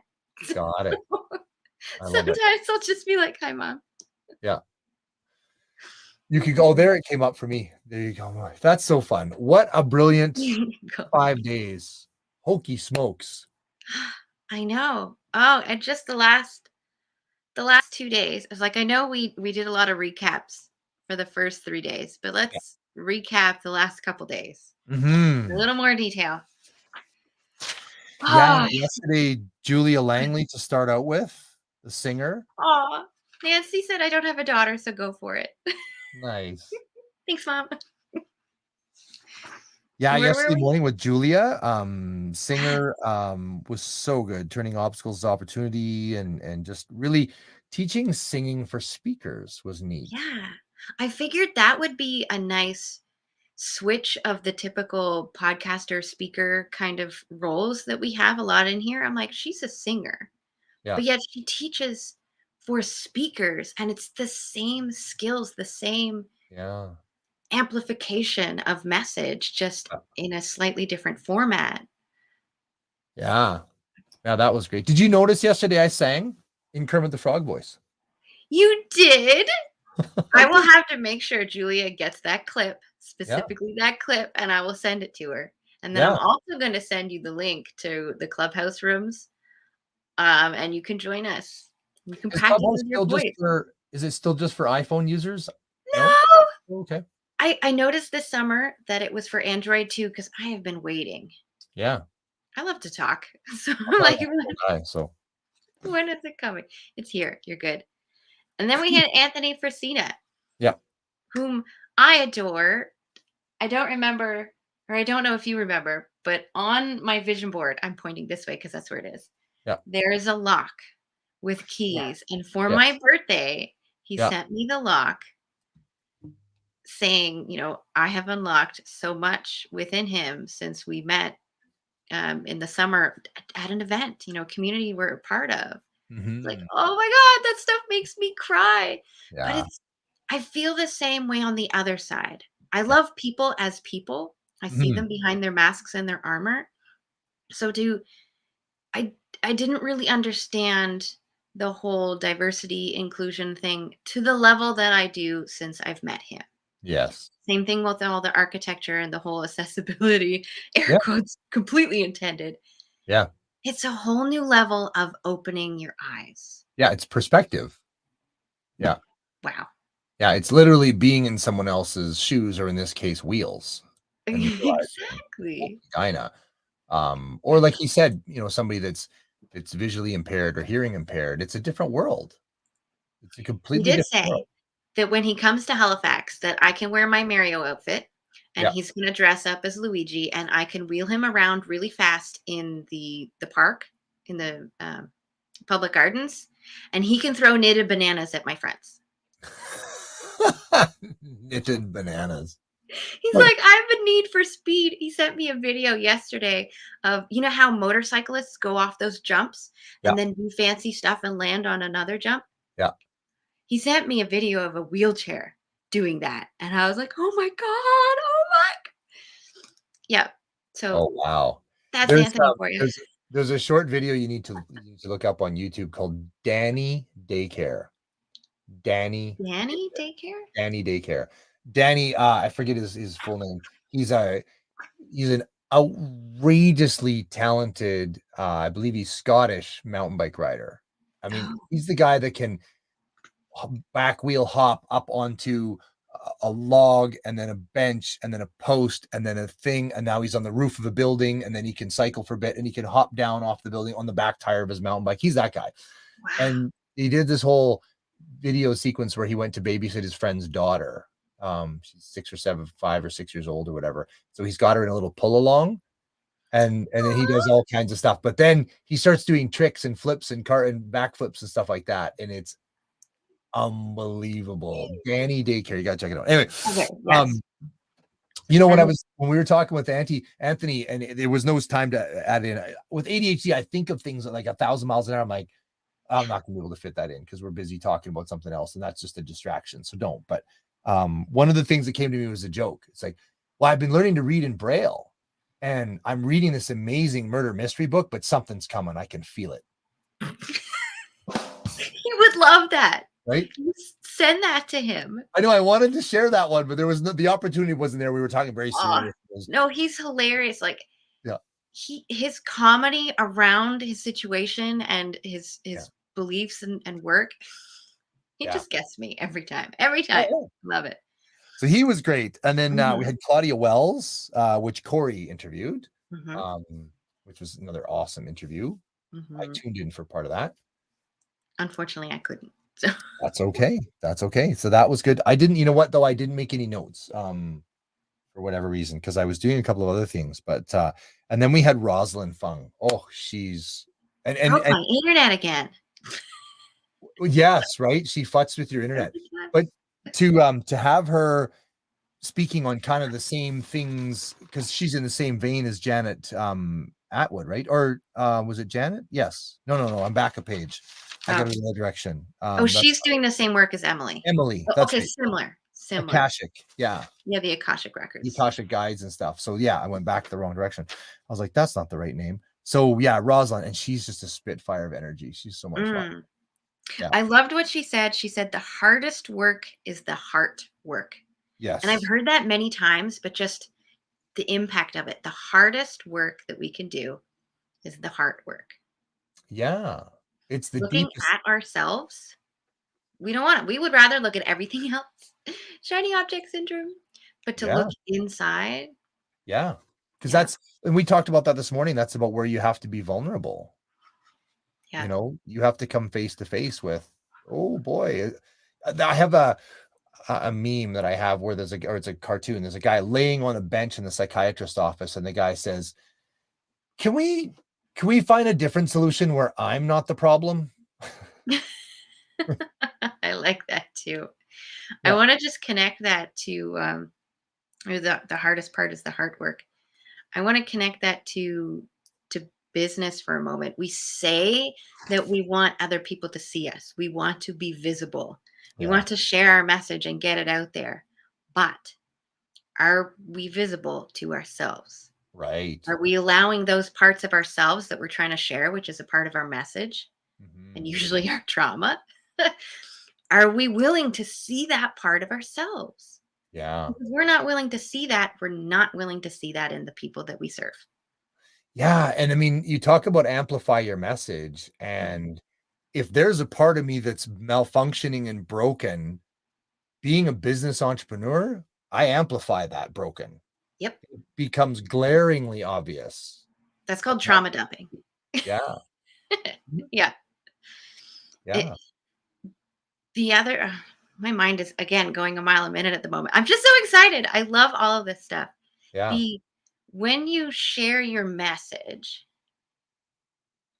from that place of pain, who was it? Emily was, or no, it was Elizabeth talking about the anger and the fear and that kind of stuff. When we're on the stage, I like to think of it this way. You have brokenness. If you were my client, you have brokenness, and you don't want really anybody to see that brokenness. You don't really want to show it off. It's probably something that you're afraid to have hurt or open up even more. Yeah. But the level with what Elizabeth was saying, the level of healing we need in order to write about our story or serve those people is within my strength. So I have to be strong enough where I am to work with you in your brokenness while you're trying to drag me down with you. Yes. Okay. If I am not that strong yet, then I'm not ready to serve you yet. I don't have to be the best at it. I just have to be, it's about 2 steps ahead. Yeah. That's it. Yeah. That's it. I know. good. I know. I love this stuff. I love this stuff. Awesome. And then this morning was amazing how Rob, we don't really. skip Rob. Oh yes, Rob. Yes. I was like, oh Rob, yeah, he's my buddy. I I need my sent notes. him a video yesterday. I was like, love you. You're my new best friend. Yeah, Rob's fantastic. He's Miles does a great job. Thanks, Miles. Oh, Miles has thank been you. here like every day, tuning in and also commenting every day, which has been really fun. We certainly haven't added a lot of the comments into the discussion if it wasn't in the flow, but really appreciate knowing that you're out there. Yeah, Rob, so much to learn from Rob. And we hardly scratched the surface in some senses. So I know. But just I loved his whole process of focusing on the foundation where everything that we do is a goal. yeah, And there's a certain process to get to a goal. yes. And that is where he shines. That is where he focuses, because many people, even professional athletes, they're like, what else can I learn? No, really, you have to go back to those foundational pieces and master those. Master them. And I feel that's where Rob is he's helping you master the foundational pieces of goal setting and accomplishing your goals, so you can do all the other things that you want to do or learn. I think that's the benefit of a coach, like Rob or even Fong, like having a coach that can just see what you want, but then they can just break it down into steps. Where we get too emotional to do that. We get stuck, right? Yeah, Miles says he's watching everything because it's the gift of being laid off, and he's so many nuggets today, which is so true. Today was a wild ride, though. I mean, Steve Werner was amazing.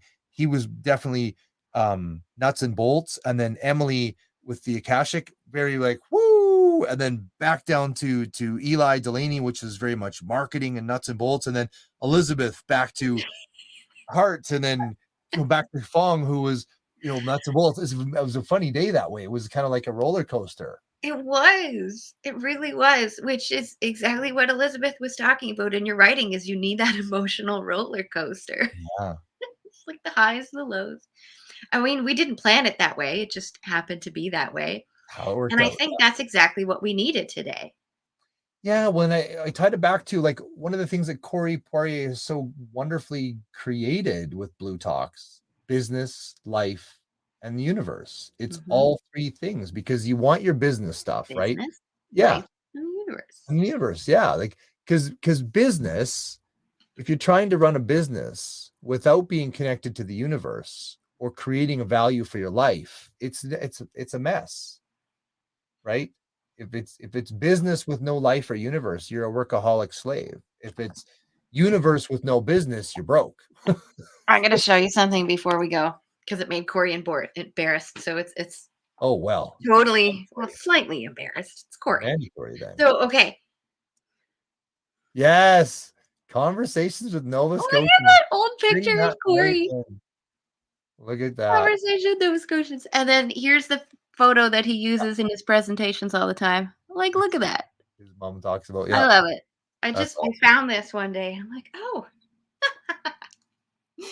I think Corey made the same decision as I did. I was in my early 20s when my hair started to just get further and further away from my eyebrows. And after a while, I'm like, you know what? Fine. My husband's at that point right now. He's like, we should probably shave my head this weekend. I'm like, with a razor? It's amazing. If I choose this. If I could grow hair, I wouldn't. Hair's annoying. Well, I have had such a pleasure having conversations with you and together with our guests all week long. I can't wait to do this for the next event. Yeah. And I will have better internet, because I just haven't done the paperwork yet, because I've been busy doing this. Sure. I will echo the same, Laura. It has been an absolute treat to be on here with you. I'm not going to lie. Earlier today, I think, was it during Elizabeth, when the power cord got kicked out and you disappeared, and I kind of went, okay, you can do this without Laura. You can do this without Laura. You can, but oh my God, she's so good. Okay, we can do this. Fine. You're fine. You're such a people person like me. Okay. Much love, everyone. I just want to remind again, this is so important. We are amplifying your message, our message, all of the messages of our guests. So please go follow them, go subscribe, go comment on their posts, engage with the people that really aligned with your personality, your business. Make those partnerships, make those collaborations. I encourage you, not just with the people we interviewed with, but with the people in the comments. Sorry, over this way or down below, wherever you are, everyone, because it's about people and relationships. So build those. And we will be doing Amplify Your Message again. God willing, we haven't offended Corey in any way, and he'll bring us back. Who knows? But if you were watching Amplify Your Message and all these interviews and thinking, I want to be on as a speaker, great. You need to reach out to us because you could be on the next Amplify Your Message. Send us a video. Yes. Don't just like text us. No, send us a video of you saying, hi, I'm so-and-so. I saw you on Blue Talks. You said to video message you. Yes. And love then it. Perfection. Okay. I'm going to end us for the day. It has been so much fun, Laura. Thank you so much for the week. Oh, thank you too. Bye, everyone. Bye, everyone. Take care.